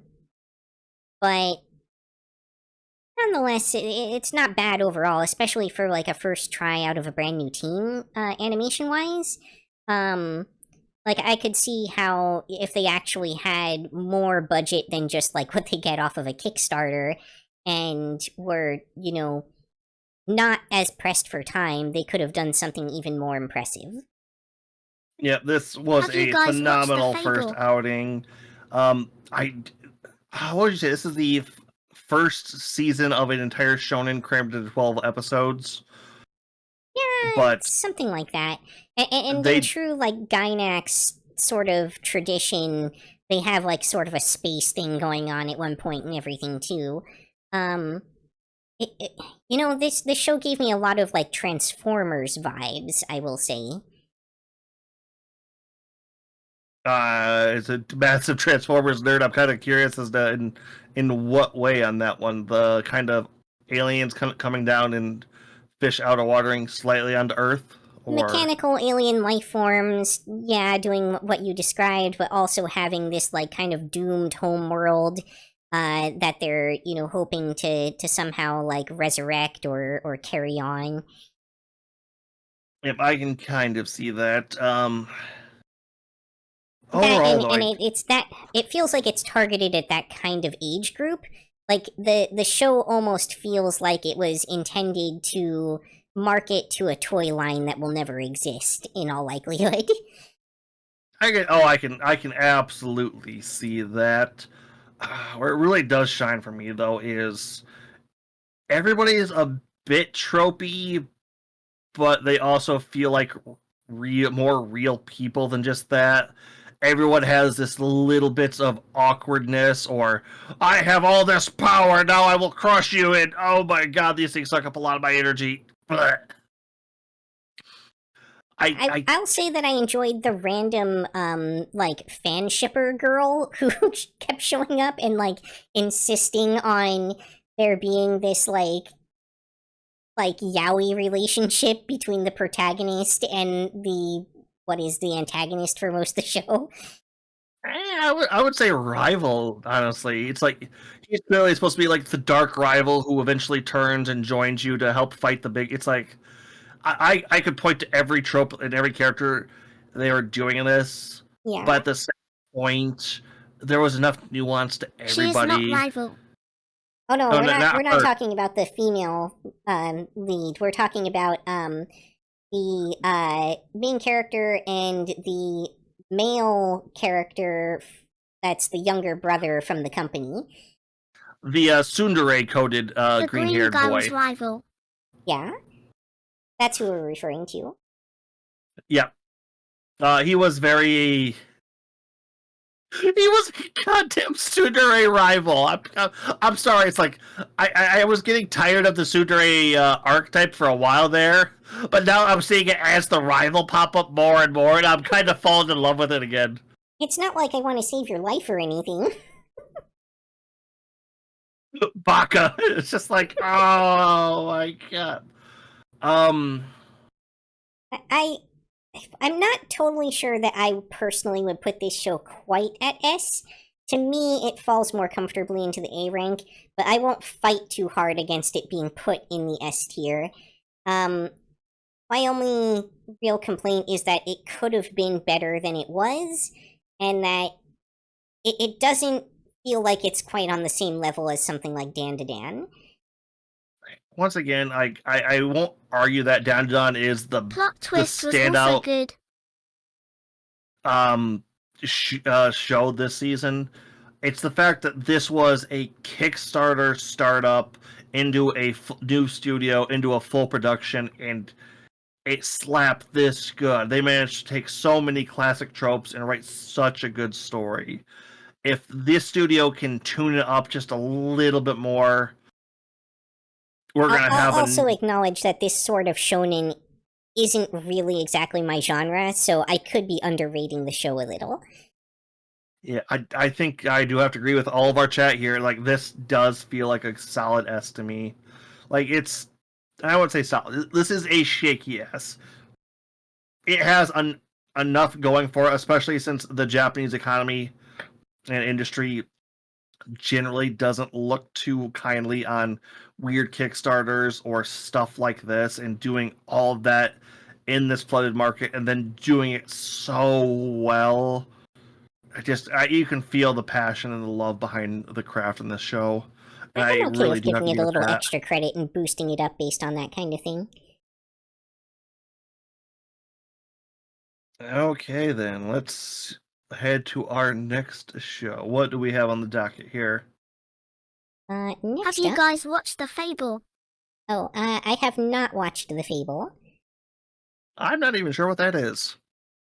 It looks kind of monster-esque from when I looked up the cover art just now, but that's all I could check. Next up is Nina the Starry Bride.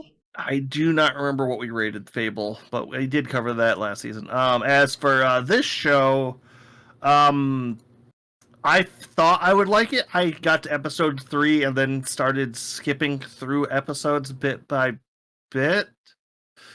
Yeah, I only made it a little more than halfway through this one.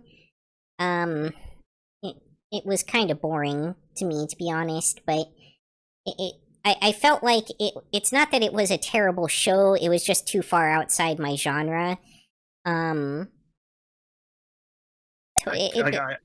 Objectively, it's probably like a mid-grade C show, maybe low-end C show.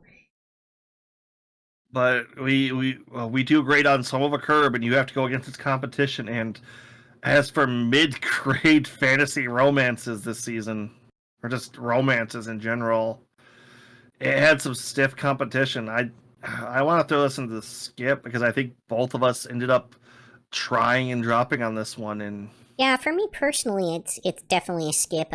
I think if this sort of thing is your genre, you'll probably like it, but it's definitely targeted at a very specific audience that is a little bit niche. And if you're not a member of that audience, you're probably not going to connect much with this show.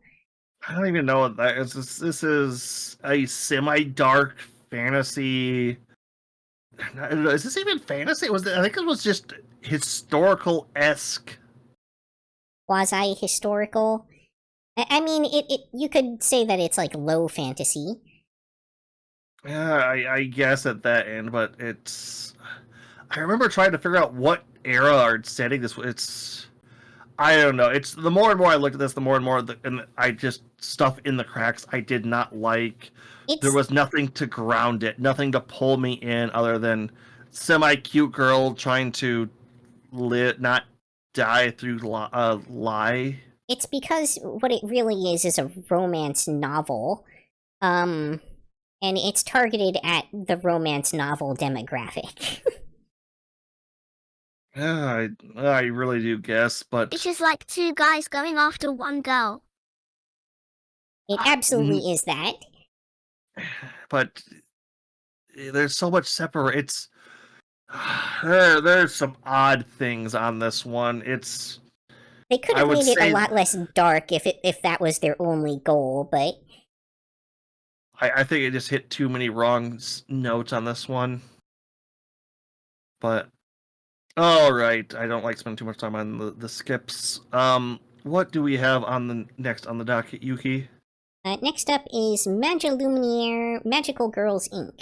Yeah, by that final little logo there, this is a Prime anime. I think it was the only Prime anime this season. Yep, which is the second one. Definitely one of those things where I just never got around to even opening that app to watch anime. All right, so I can do some lifting here. Okay, everybody, this I am not watching it. Okay, first and foremost, this is a magical girl show, which, if you can bounce off that, no problem there. This is also a corporate magical girl show, so remove the outfits, remove the, no, the outfits, so keep the outfits. Everybody's wearing the outfits, even the guys are wearing the outfits here. It's that kind of outfit. Everyone wears the outfit in this outfit. Oh, come on, we know you would, if you could dress as a magical girl to work, you would. I mean, I'm almost dressed as a magical girl right now. Yeah. Okay, this, while it does have a lot of that fun, it also goes into the corporate side of doing interviews, being in a corporation, especially being in a smaller startup corporation, comparative to larger, bigger businesses. Honestly, if you wanted a magical girl show delving into corporate hierarchy and the tradings of big businesses to small companies and what it means to be a new employee in the year 2024, just getting into the job market. I don't know why this is for you, but here you go. Overall, though, this show, where did I put you? There you are. Isn't bad. It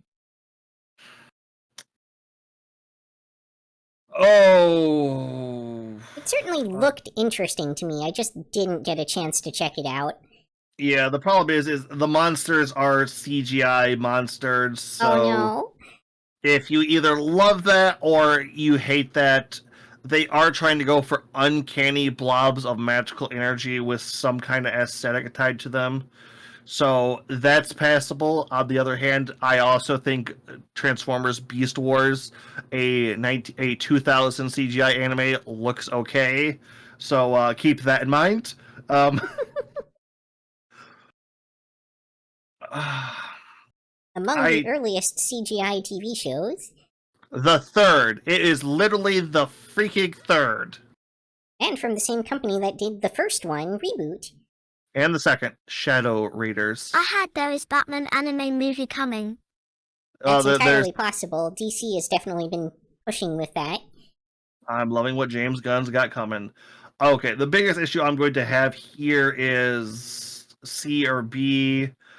A little piece of me wants to throw this into B just from how well done it is and how more adult it kind of, I don't want to say adult as in that just makes it good, but a little more serious it takes itself.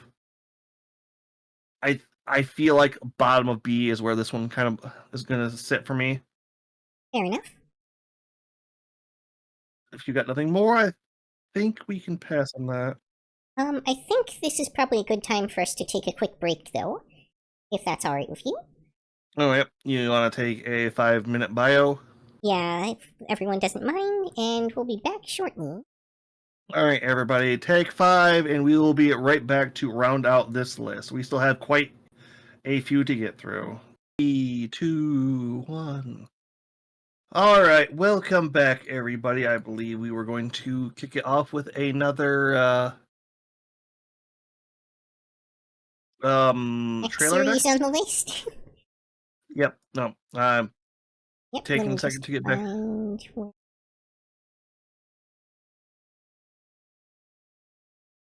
The mini tabs of the snap.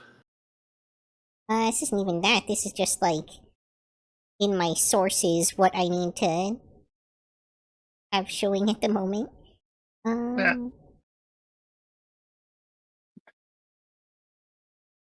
Yeah, I actually need to make another scene for my for these shows, honestly.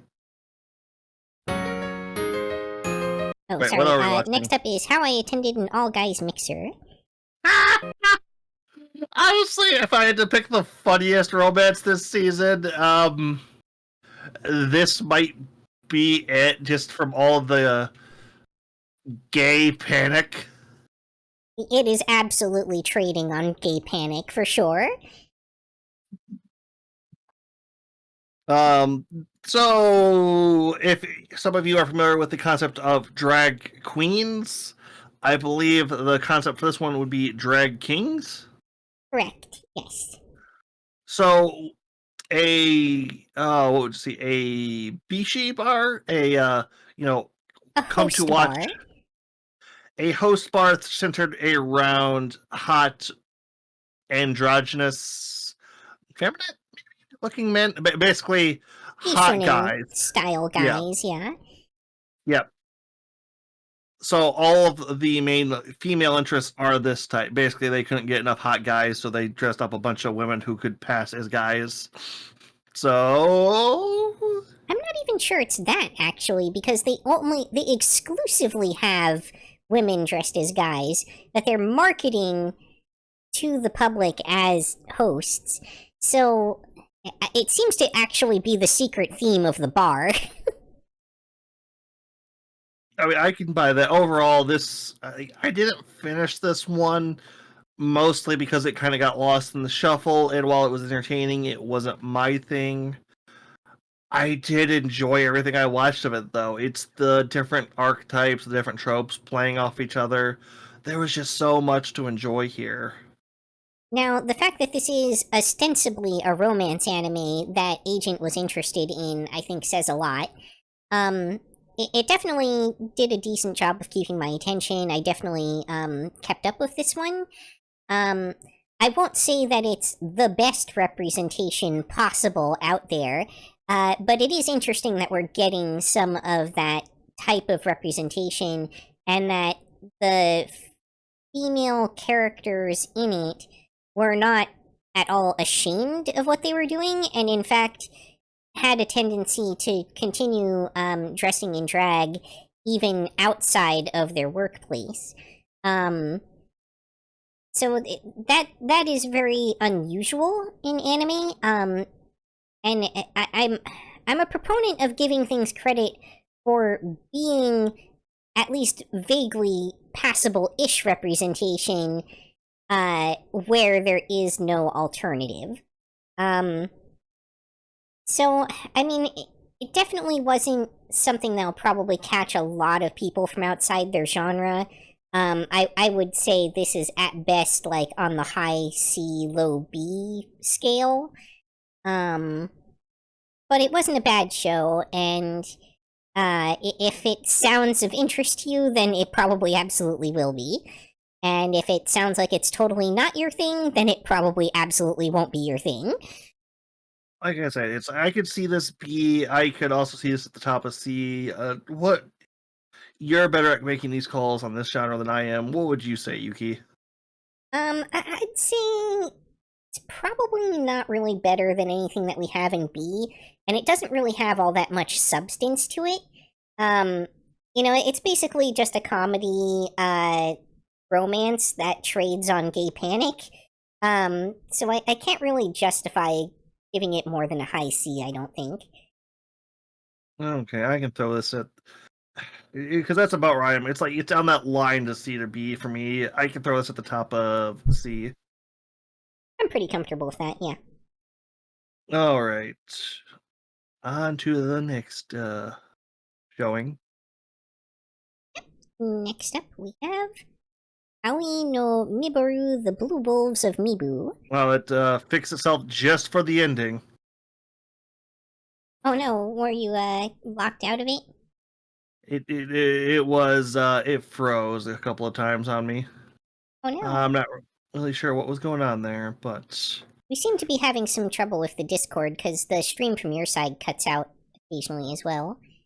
I'm not sure what's going on with that. Both the agency and mine are on premium, so. But okay, so this is Yuki. Did you watch this one? No. I was gonna ask if this one ever actually even showed up on Crunchyroll. Yeah, it is. It is on the seasonal. It was just a late entry into the season.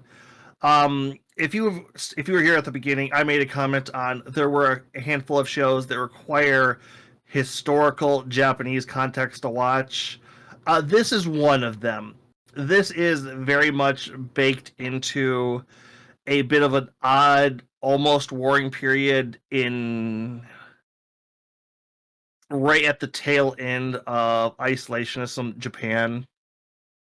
And it kind of, like I said, there is so much baked in here with like legendary samurai for like the turn of the century and the gangs they implied.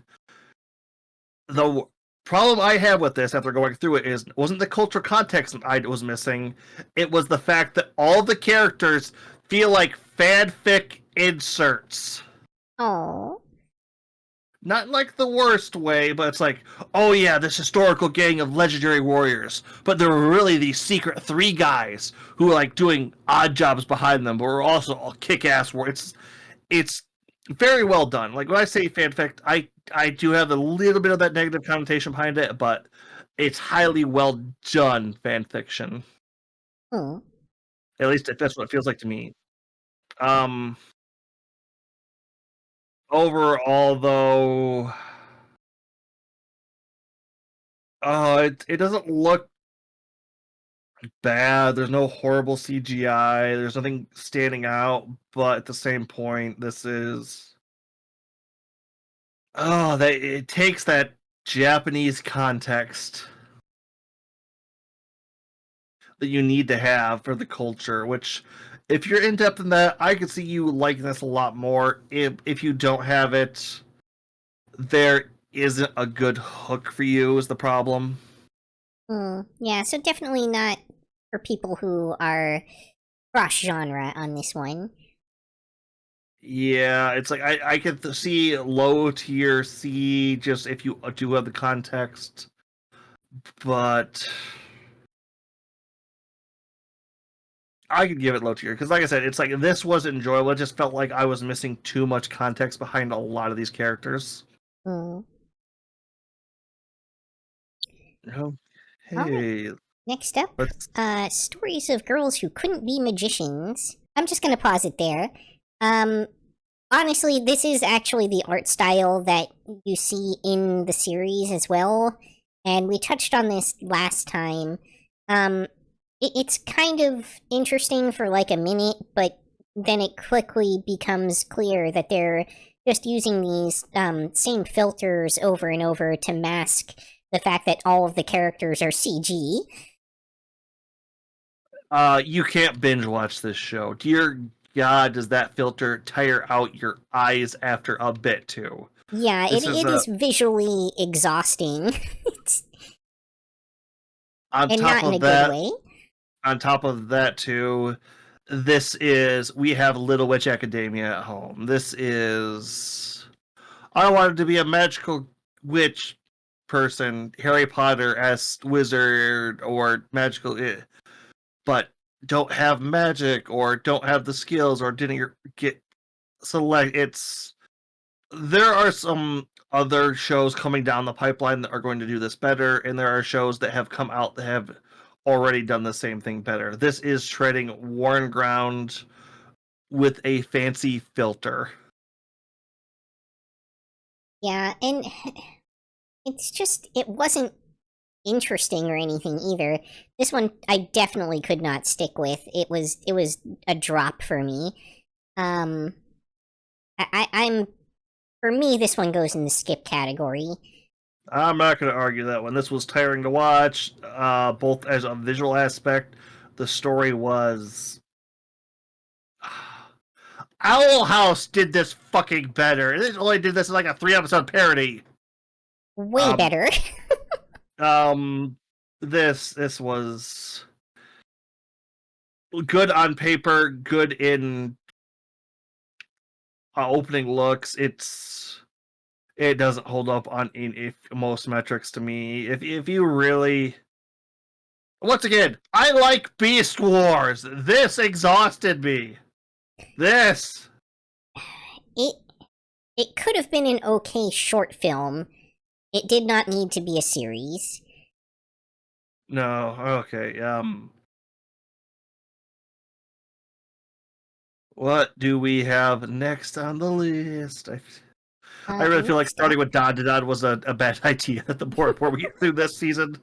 Next up is Acro Trip. All of the Sakuga in the entire show was in that preview. Which you couldn't see on my side. This show should have come out 3 seasons earlier, and it might have been okay.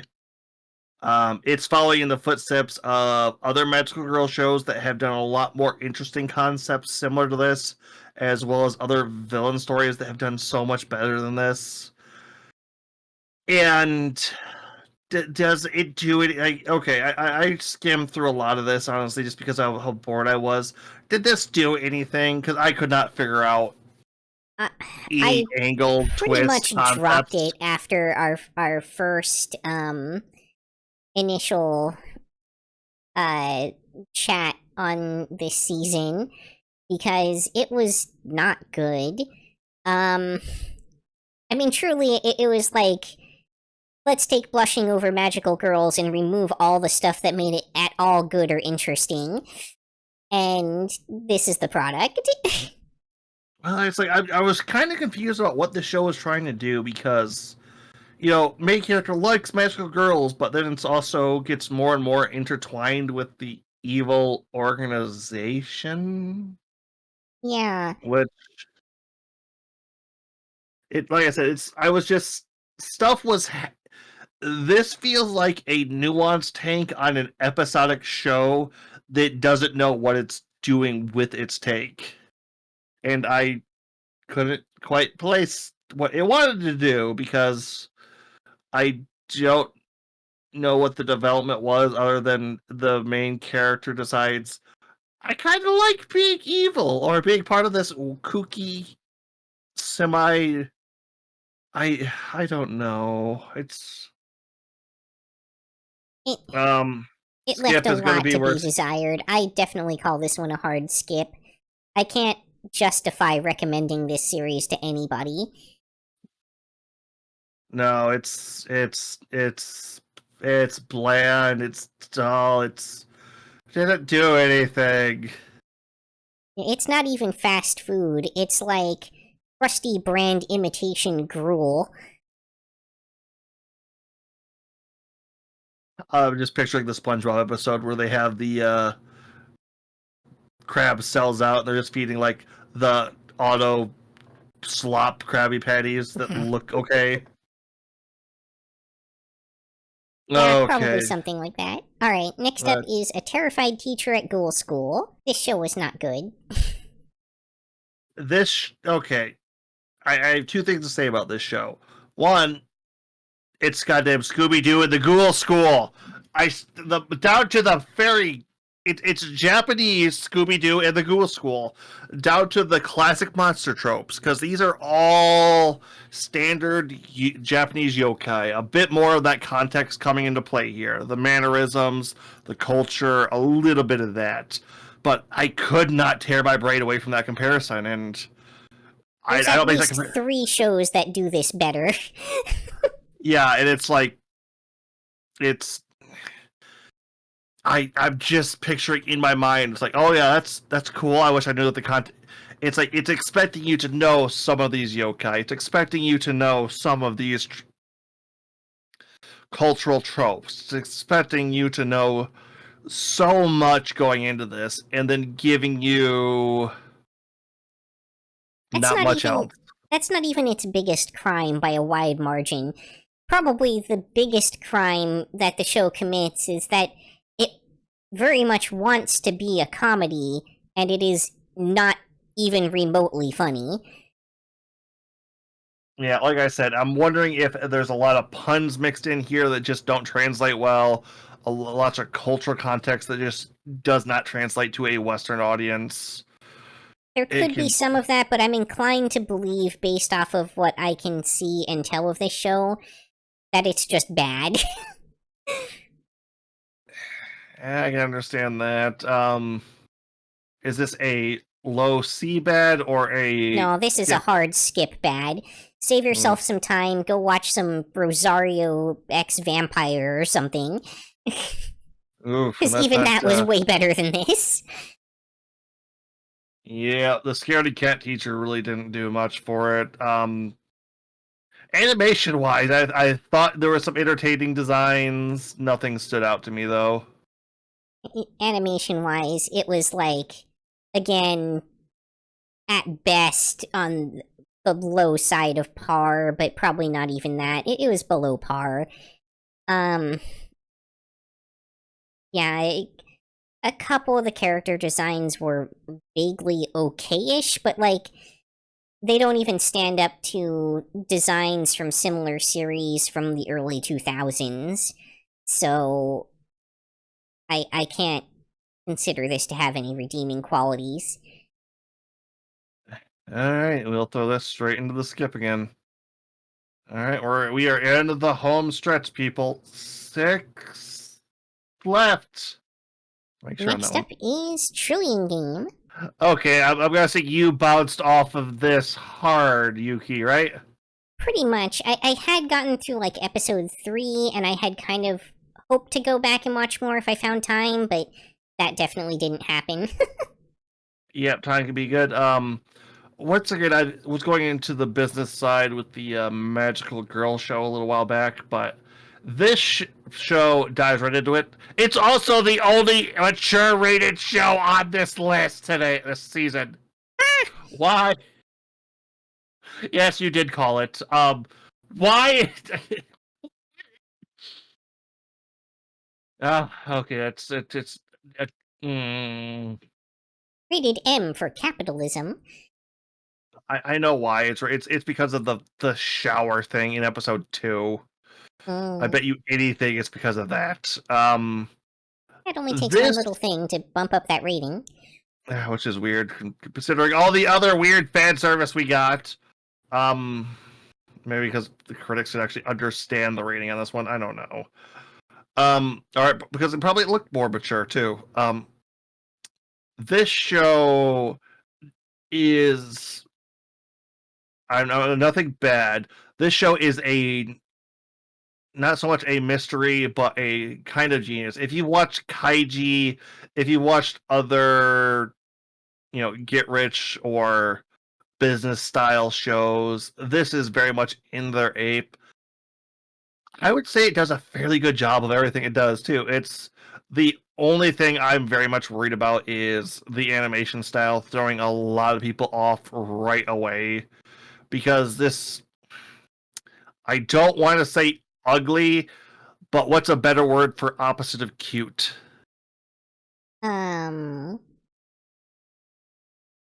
Hmm. Yeah, I know what that's you're exactly going what I for was. there, but It's like I don't want to say mature because it just are adult.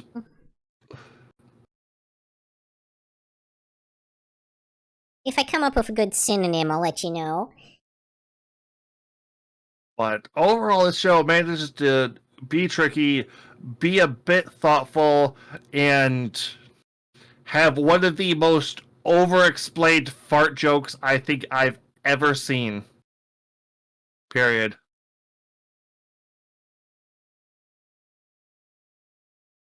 It's. I know. Do you have anything more you would like to add, Yuki, on this one? I didn't really get to watch enough of it, to be able to say too much.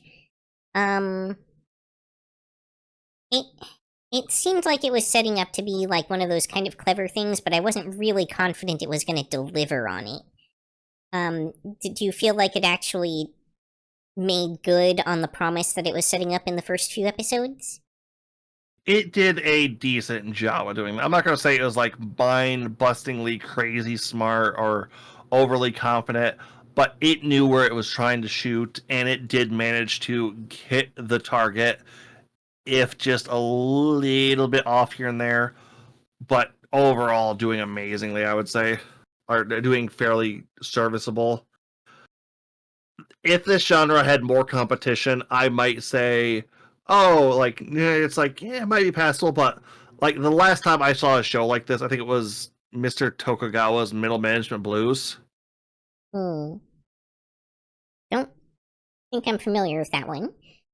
Weirdly enough, it's a spin-off of Kaiji. Ah, Follows the it follows like one of the main antagonists through like his work life.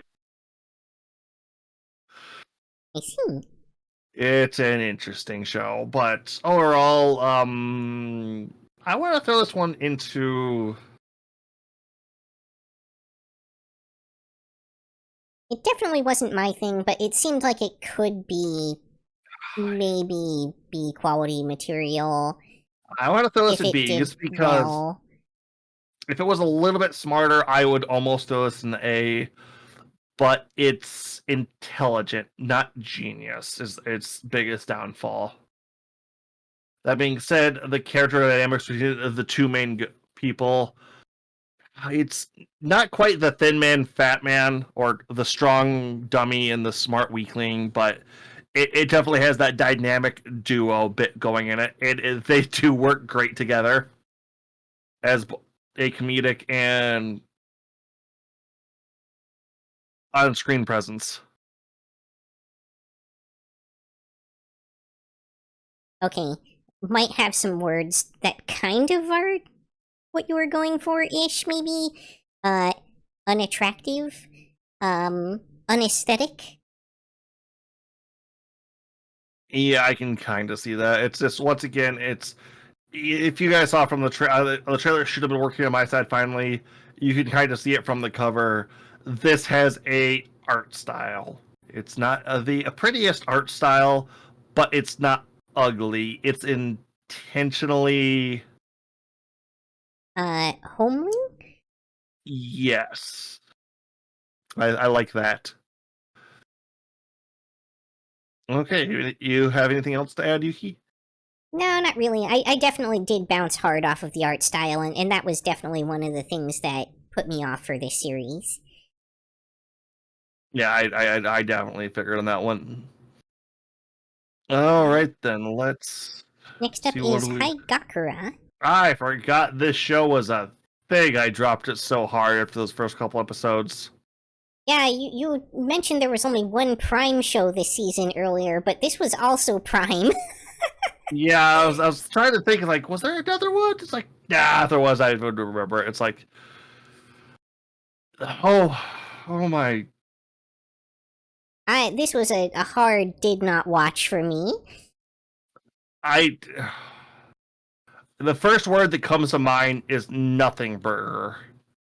This seems like it's going to be a bunch of interesting things, but this feels like early 2000s spiritual modern day faux schlock. This feels like the kind of show I would pass on an anime like collection DVD rack, and it would just be like, I wonder what the hell that one was. Never heard of it before. Mm-hmm. Did you at least watch enough of this to like get a feel for the animation on it at all? I literally watched none of it. This trailer is all that I've seen. Okay, because I felt so it felt lackluster. It's like it might have had some decent stuff, but and as weirdly stylized as some of it, the characters' designs seem to be, there was no cohesion in this. It's a modern day show with a bunch of fantasy trappings draped around it, and one big cat guy for reason. Okay, what I will say is, judging by the fact that almost none of the characters moved in the trailer, that informs me a bit about the animation quality of the show, and that you probably aren't seeing a whole lot of action in this. It's interesting because there's some canned animation with a certain dance that's very plot relevant, but I don't know. I'm gonna throw this in skip. I'm gonna throw this towards the bottom. I forgot. I watched 3 episodes of this. I forgot. Like when I saw on this list, I was like, oh, did I forget to even try a show? It's like, oh no, my brain just kicked it out so fast. I forgot it existed. Yeah, I didn't get around to trying it at all, and I regret nothing on that front. Okay, what do we have up next? Next up is Murai in Love. I'm gonna guess this was probably based off of like a 4-coma. This was a did not watch for me. What's a 4-coma? That's the like 4-panel comics. I can definitely see that. I don't remember the show being on our opening list, and I pulled this sheet directly from that list. So, what was this? What was it? I don't know.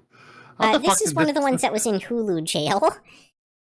I'm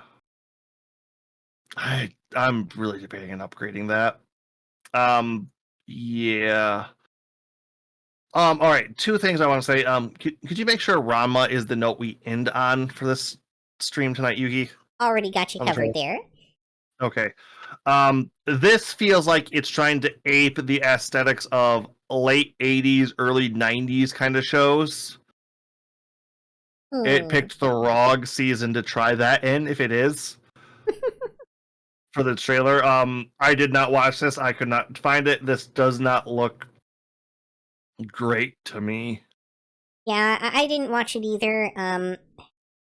Not gonna lie, this doesn't grab my attention at all. Like,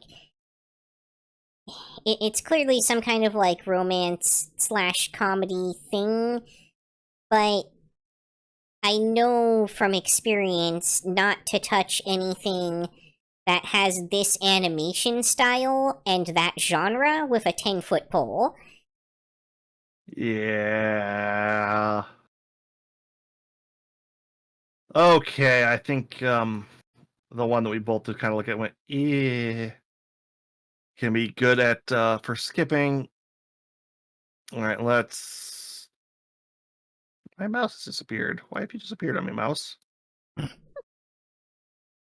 scuff continues. There we go. Hold on. All right, we are good to start it up, Yuki. Or what do we have here now? Next up we have Puniro is a kawaii slime. Even the audio recording quality for the main character in this felt subpar. Okay, so if anyone in the chat is familiar with the term canned animation, it commonly refers to a decently well done scene reused to help time with animating a show as well as to save budget. They do a full on, I think I timed it at 2-minute transformation sequence at least once per episode. I think I saw it twice in one episode. I feel like even in the first 4 episodes, there was at least one time where it played like 3 times. I could believe that too. I just wasn't quite sure on that one. That being said, I think once again this is going to be one of the shows that Japanese culture kind of is required in this one. Not so much old culture, but semi-modern pop culture. Because this is very much aping into the Japanese children's genre of, was it Dokomon or the Doraemon? Doraemon, I believe, is the one. The small kid who has animal mascot friend with superpowers. Which, to be fair, we haven't actually seen a new show in that genre in a minute, I believe. At least on Crunchyroll and in the Western areas. On the other side of that, this show wasn't too bad. This is meant for a younger audience, but I don't exactly mean that in the worst way.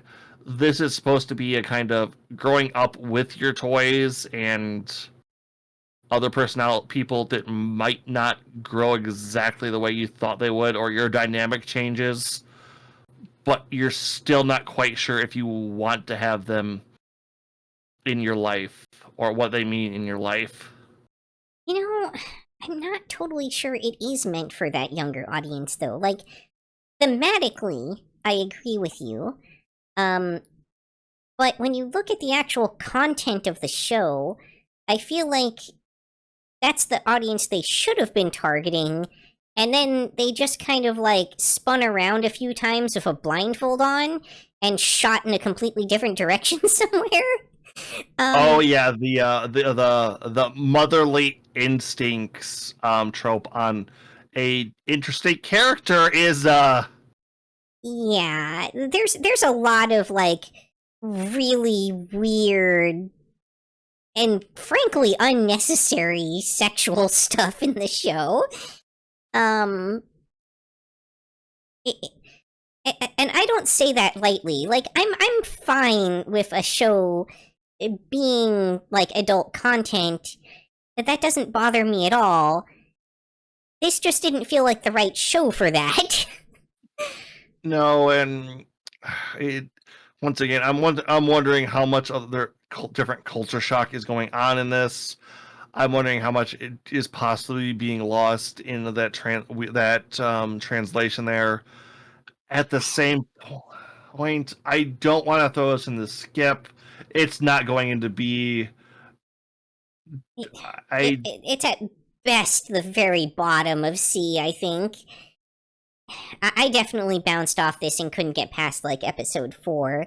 And I actually had hopes for this show. But It very much does, and I can very much understand that. It managed to hit some feels for me in a couple of good spots, and I was just so like, you're touching on something there, which is I think that this isn't a show that's actually targeted at children.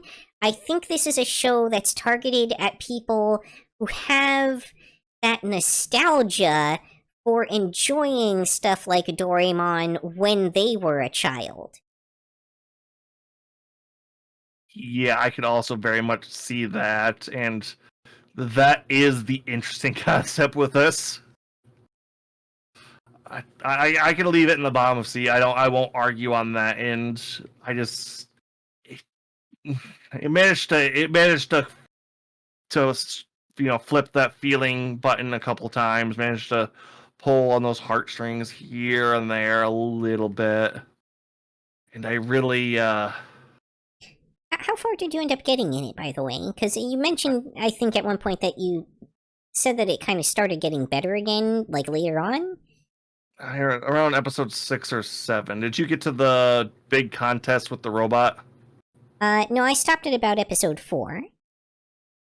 They basically introduce a rich girl who tries to introduce a character. It's like, oh, look at my imaginary friend came to life too, and it was just but was really her maid making a robot companion who she was pretending to be her friend. That's sad. Oh, trust me, it gets even better because after the end of the episode, she finds out about it and throws the robot away. Wow. Well, the Okay. thing is, they throw the robot away, but everyone else kind of keeps it around class, and now it's this, like, it has this neutral, depressed look on its face. It's like that's just all it ever had, and the whole time it's just like, ah, to the point where it kind of becomes the class mascot, and everyone's just like, yeah, we love this damn thing. Yeah, see, that's the thing about the show. Like, I feel like it had the potential there. Like, it had ideas that could have been, like, really good or touching. And then it really just got weird with the execution, and I it's know not a even lot that of they stuff. didn't have the budget. They just, like, lost focus. I don't know if there's much canned animation as they goddamn using this damn thing. I can believe they had no budget for this. Yeah, I mean, that was probably a problem too, but, like, they were just kind of all over the place. And Yeah, not in the fun, random, entertaining way. I will definitely agree with that. Alright, well, don't want to belabor that one too much. Up next is Kinoko Inu, Mushroom Pup. That trailer does a terrible job of marketing this show. Yeah, okay. To be fair though, it is a healing anime. The genre that's supposed to make you just relax and feel better about your day kind of show. And yet, it is incredibly depressing as a show. Yeah, it really is. It's I bounced off after episode 2 just from depressing and melancholy are hard for me to watch. Yeah, I bounced off of this one pretty early as well. I really didn't have the emotional bandwidth for it, especially trying to also tackle like Suma Show. Like, that was just way too much heavy emotional baggage in anime in one season for me. Yeah, a little piece of me doesn't want. I don't quite want to throw it into skip at the same time. Healing anime are supposed to be easy, munchy shows, not so much like trash, but They're just supposed supposed to to be put the. soothing. Yeah, this was. Yeah, life kind of sucks. You should own a cat, maybe a dog. It's. And if your dog died, you should get another dog. Oh, okay. I personally hate that concept. It's like I hate. I can understand where the mentality, especially the parent mentality of comes. Oh, my kid's pet died. Let's fill the void with new pet. I don't like that. Yeah, it bothers me as well. I think we touched on that in the early season review as well.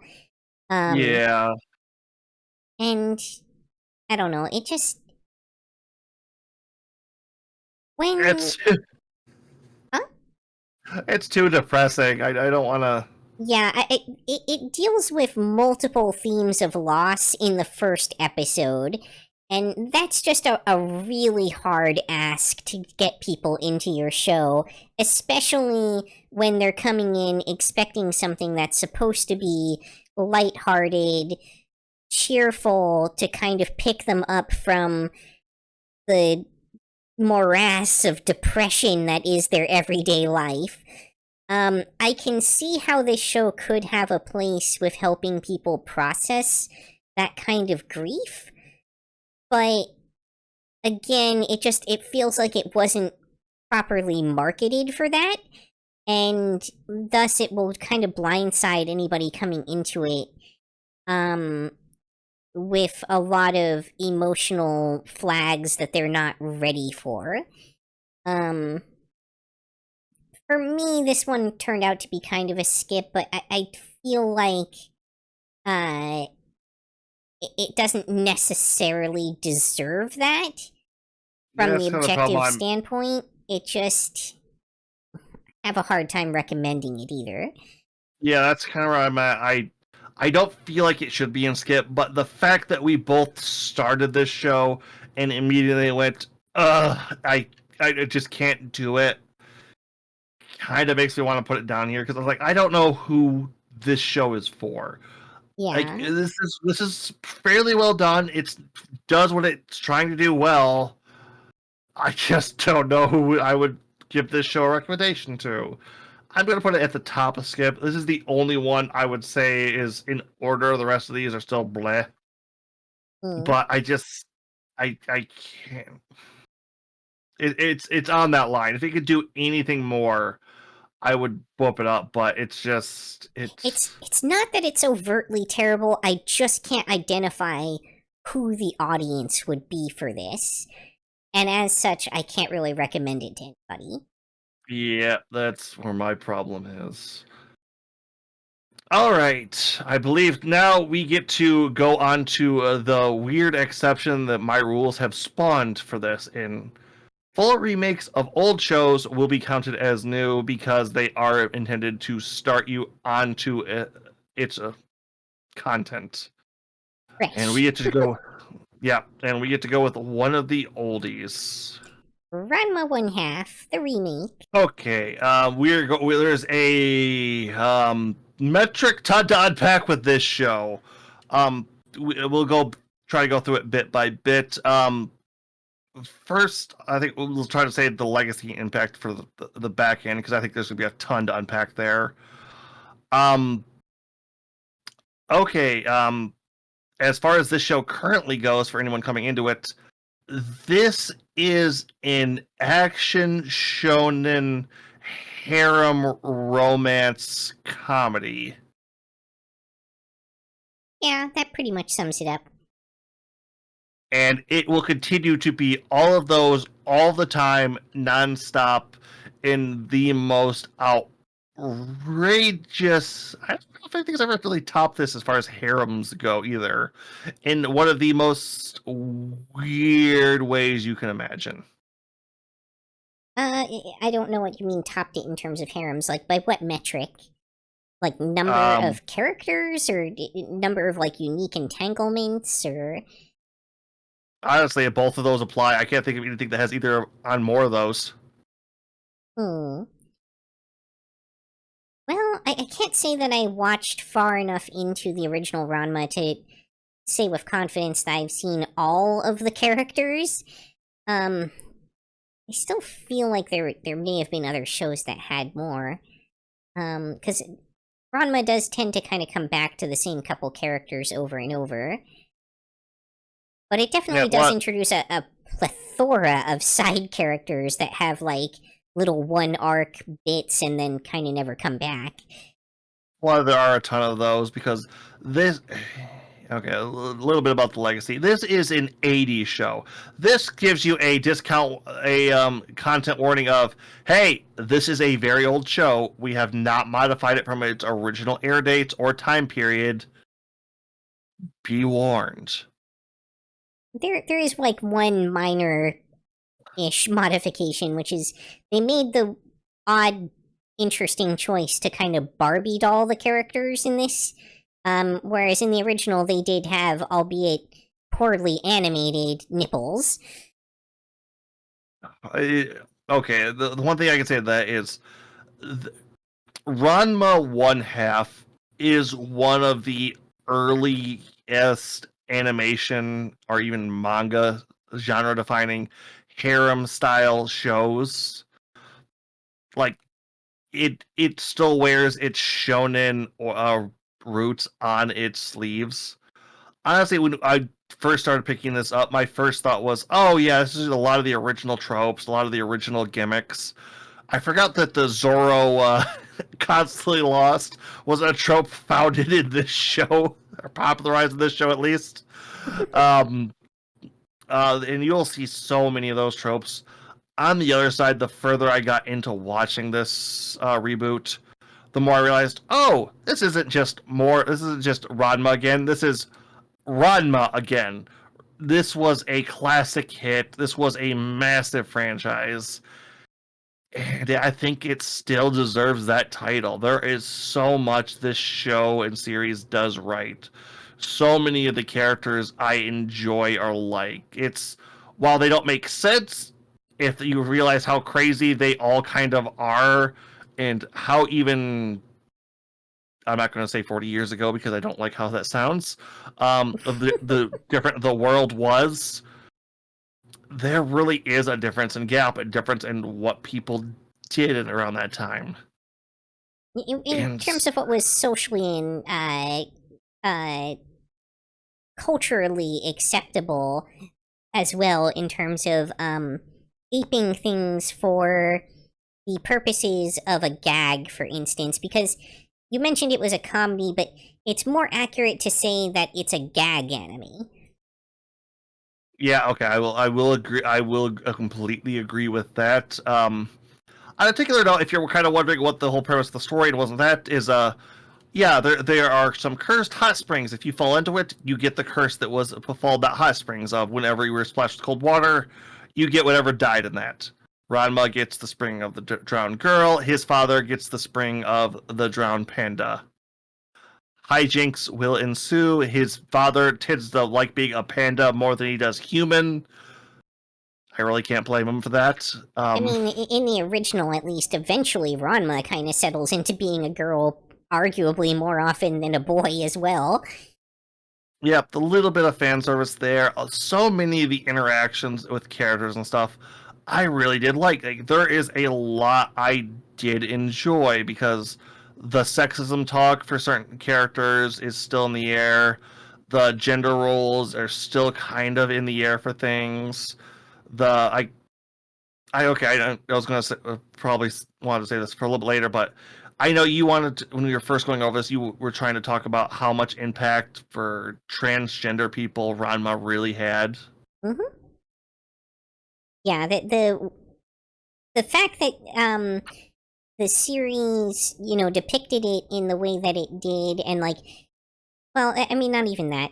Like, this was a series that came at a time when there weren't a lot of representations of trans people in media at all, and this was kind of one of the early incarnations of people seeing that represented, and it even having the ability to kind of trigger in their mind that, oh hey, what if, and maybe I'm not what I was assigned at birth. Maybe I'm not what I can see on the surface, and having that opportunity to identify with a character that is a gender other than what they started out as. And I think also that what I was alluding to earlier, where Ranma sort of settles into the more feminine persona, and like staying in that state more often, and also being like accepted in that state. Like, how can I put this? Like, there is it's almost uncanny, in the context of the show, the way that Ranma ultimately ends up being accepted as female while presenting as female by the characters around him / her. Because there's this very real understanding for the characters in the show of, Ranma's kind of assigned and accepted gender being male, and yet Ranma is ultimately frequently allowed into these kind of female-specific spaces while presenting as female. I'm getting off on a little bit of a tangent, but it was a very, very early influence for a lot of folks, especially in the current trans community, because the current trans community also tends to have a very large anime watching population. And I'm not actually sure how much of that is an influence of what, because, maybe watching anime is something that gives so many people an exposure to the possibility of, of viewing themselves as something different. And maybe that's where the attachment is for that, but I don't know. Yep, a bit of the unpack there.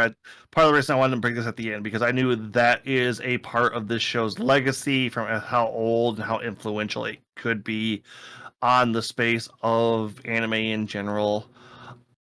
On the other end, the one thing that this update does fix is the voice acting. Anyone familiar with your old show will know that there are a handful of Chinese characters. They do not speak in a acceptable format for nowadays. I think one of my favorite comments is they speak Shinglish. And oh my god, is it it's they fixed a lot of that. Girl type Ranma. Yeah, there's a lot there that this does actually manage to fix. That the characters that are like that are dubbed and translated a lot better, or their dialogue was fixed to be a better representation of someone who is not speaking their native language in a non-offensive way. On the other hand, if you are familiar with the original, that can be a tiny bit jarring at times, especially as a character who one scene ago didn't speak English at all, or realistically Japanese that's being translated to us as English, and then suddenly speaks it fluently. Yeah, I don't know. It's like they had some key phrases down. I don't know if I would ever call them fluid in this. And in the original, they had the broken accent all the way through it. Oh yeah. But the point being, there's really no transition. They go from having absolutely no knowledge of the language to having no accent or anything at all. Yeah. As for I wanted to do the legacy at the end, but honestly, it slips through at the start here. The one thing I will have to say that I knew going into it I was going to have a bit of a problem with it, and it started at the beginning. I gave it some leeway, but it picked up again at the back end. Akane is proto tsundere, and she kind of has all the problems I have with the tsundere genre, especially for that time period to begin with. She is kind of a bitch.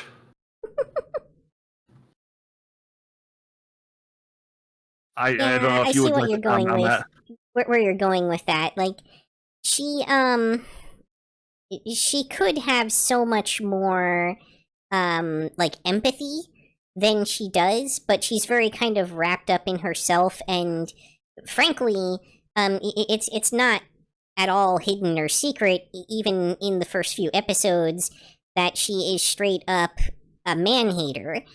And that really continues to shine through, where she just gives very little leeway or understanding, particularly to Ranma. It's the slightest infraction is met with, or the slightest misunderstanding is met with her full fury at every turn. Yeah. Even after, like, she would get mad about something Ranma just something he would have no control over, and he'd be completely sudden like, "Oh, what? Get caught." Have her get absolutely furious, and then have a flashback like, "I thought she liked me." It's like, that's not even a misunderstanding. That's you saw it, assumed the absolute worst, gave no room to even look at the situation or the people you know who would take advantage of it, make it look like the worst possible thing, and just go with it every turn. I So that observation plays into some other stuff here too. One of which, again, it is actually realistically a gag anime, and that was one of the gags, right? Her like, she wasn't really meant to be a character who had emotional development and depth. She was meant to be the person who got angry and created conflict, and thus kept all these story arcs going by way of having all these really egregious responses, right?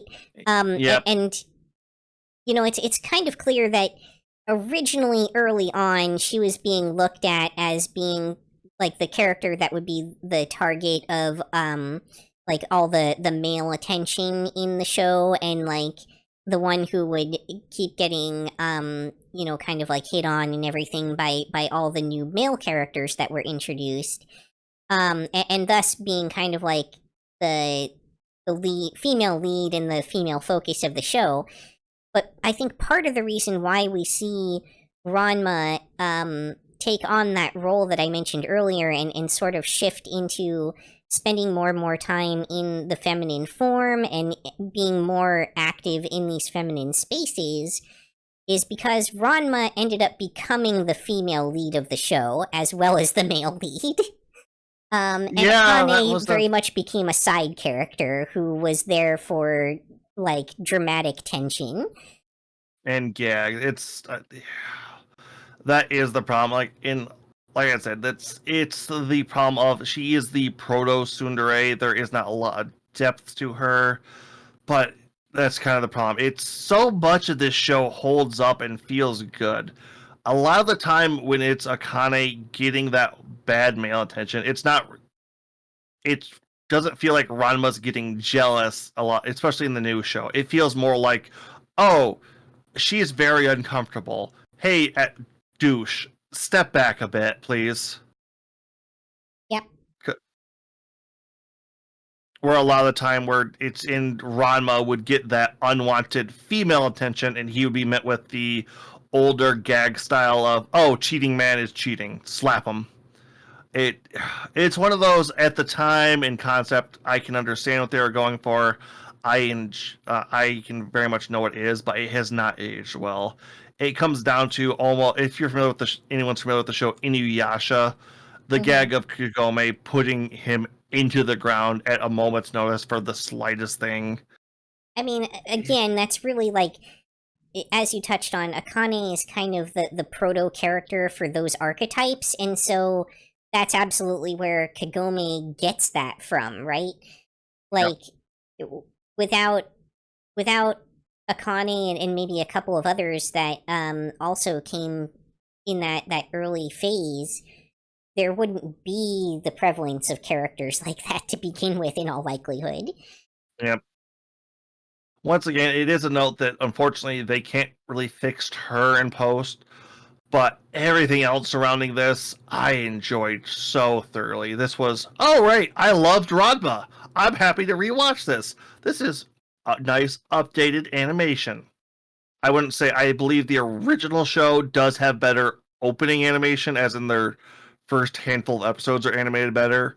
But I know after that, at least first season run or first couple of arcs, it does just nosedive in quality. Yeah, so for my part, like, that's something I was going to say is I would actually recommend watching the original over this one. Like, I'm glad in some ways that these sort of remakes exist in order to bring attention to things that do contribute so much to the legacy of anime in general. But I also feel like it kind of corrupts and waters it down to, have everyone be familiar with the remake instead of the original. And as we alluded to, so many of these things are a product of their time, and I feel like as a time capsule that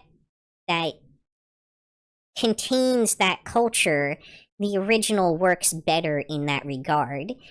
But I can also see the argument that as we start to approach, especially like season 2+ of this, the animation in the original will start to really not hold up. And that's where I'm excited more than I am with season 1 to see what they do with that and see how they, kind of improve those otherwise very,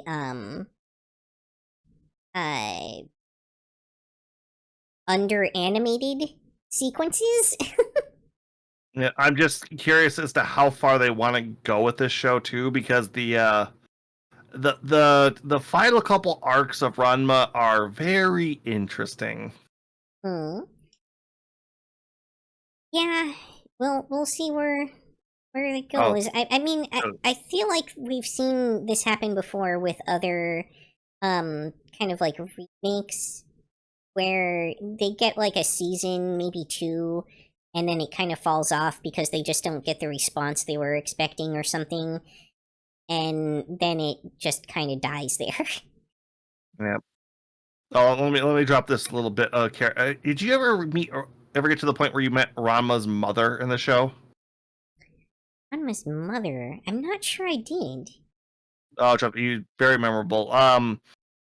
So the reason she was so okay with her husband taking her, I think he was like 3 or 4, somewhere there, maybe 5, year old son onto tour China to learn martial arts, was so he could be very manly in all that aspect. To the point where she very much, yeah, if you ever fail this, though, I will kill both you and him. Wow. So even the mom was extremely chauvinistic. Oh, trust me, it's her first whole arc is hiding female Rama from her under the fear that she will try to kill both of them. Yeah, I don't think I ever got that far. I think I watched the first roughly 100 episodes, like 80 to 120, somewhere in there. But I'm aware that the series was a fair bit longer than what I managed to watch. Oh, and that, did you ever get to Panty Taro?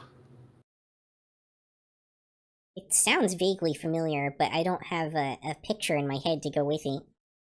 Body of an ox, wings of an eagle, tail of a cobra, of a snake, head of a lion. I'm gonna say no, but it has been close to 20 years since I watched the original series. I'm slowly turning to dust. No, it's not that old. Okay, Ranma has to go into the S, doesn't it? I'd be okay with putting it in A, because it is a remake, and I feel like it didn't really, like, have an ending for season 1. Yeah, it had a very weird point. I know what leads into next, so could be very it interesting. has high-quality animation and everything, but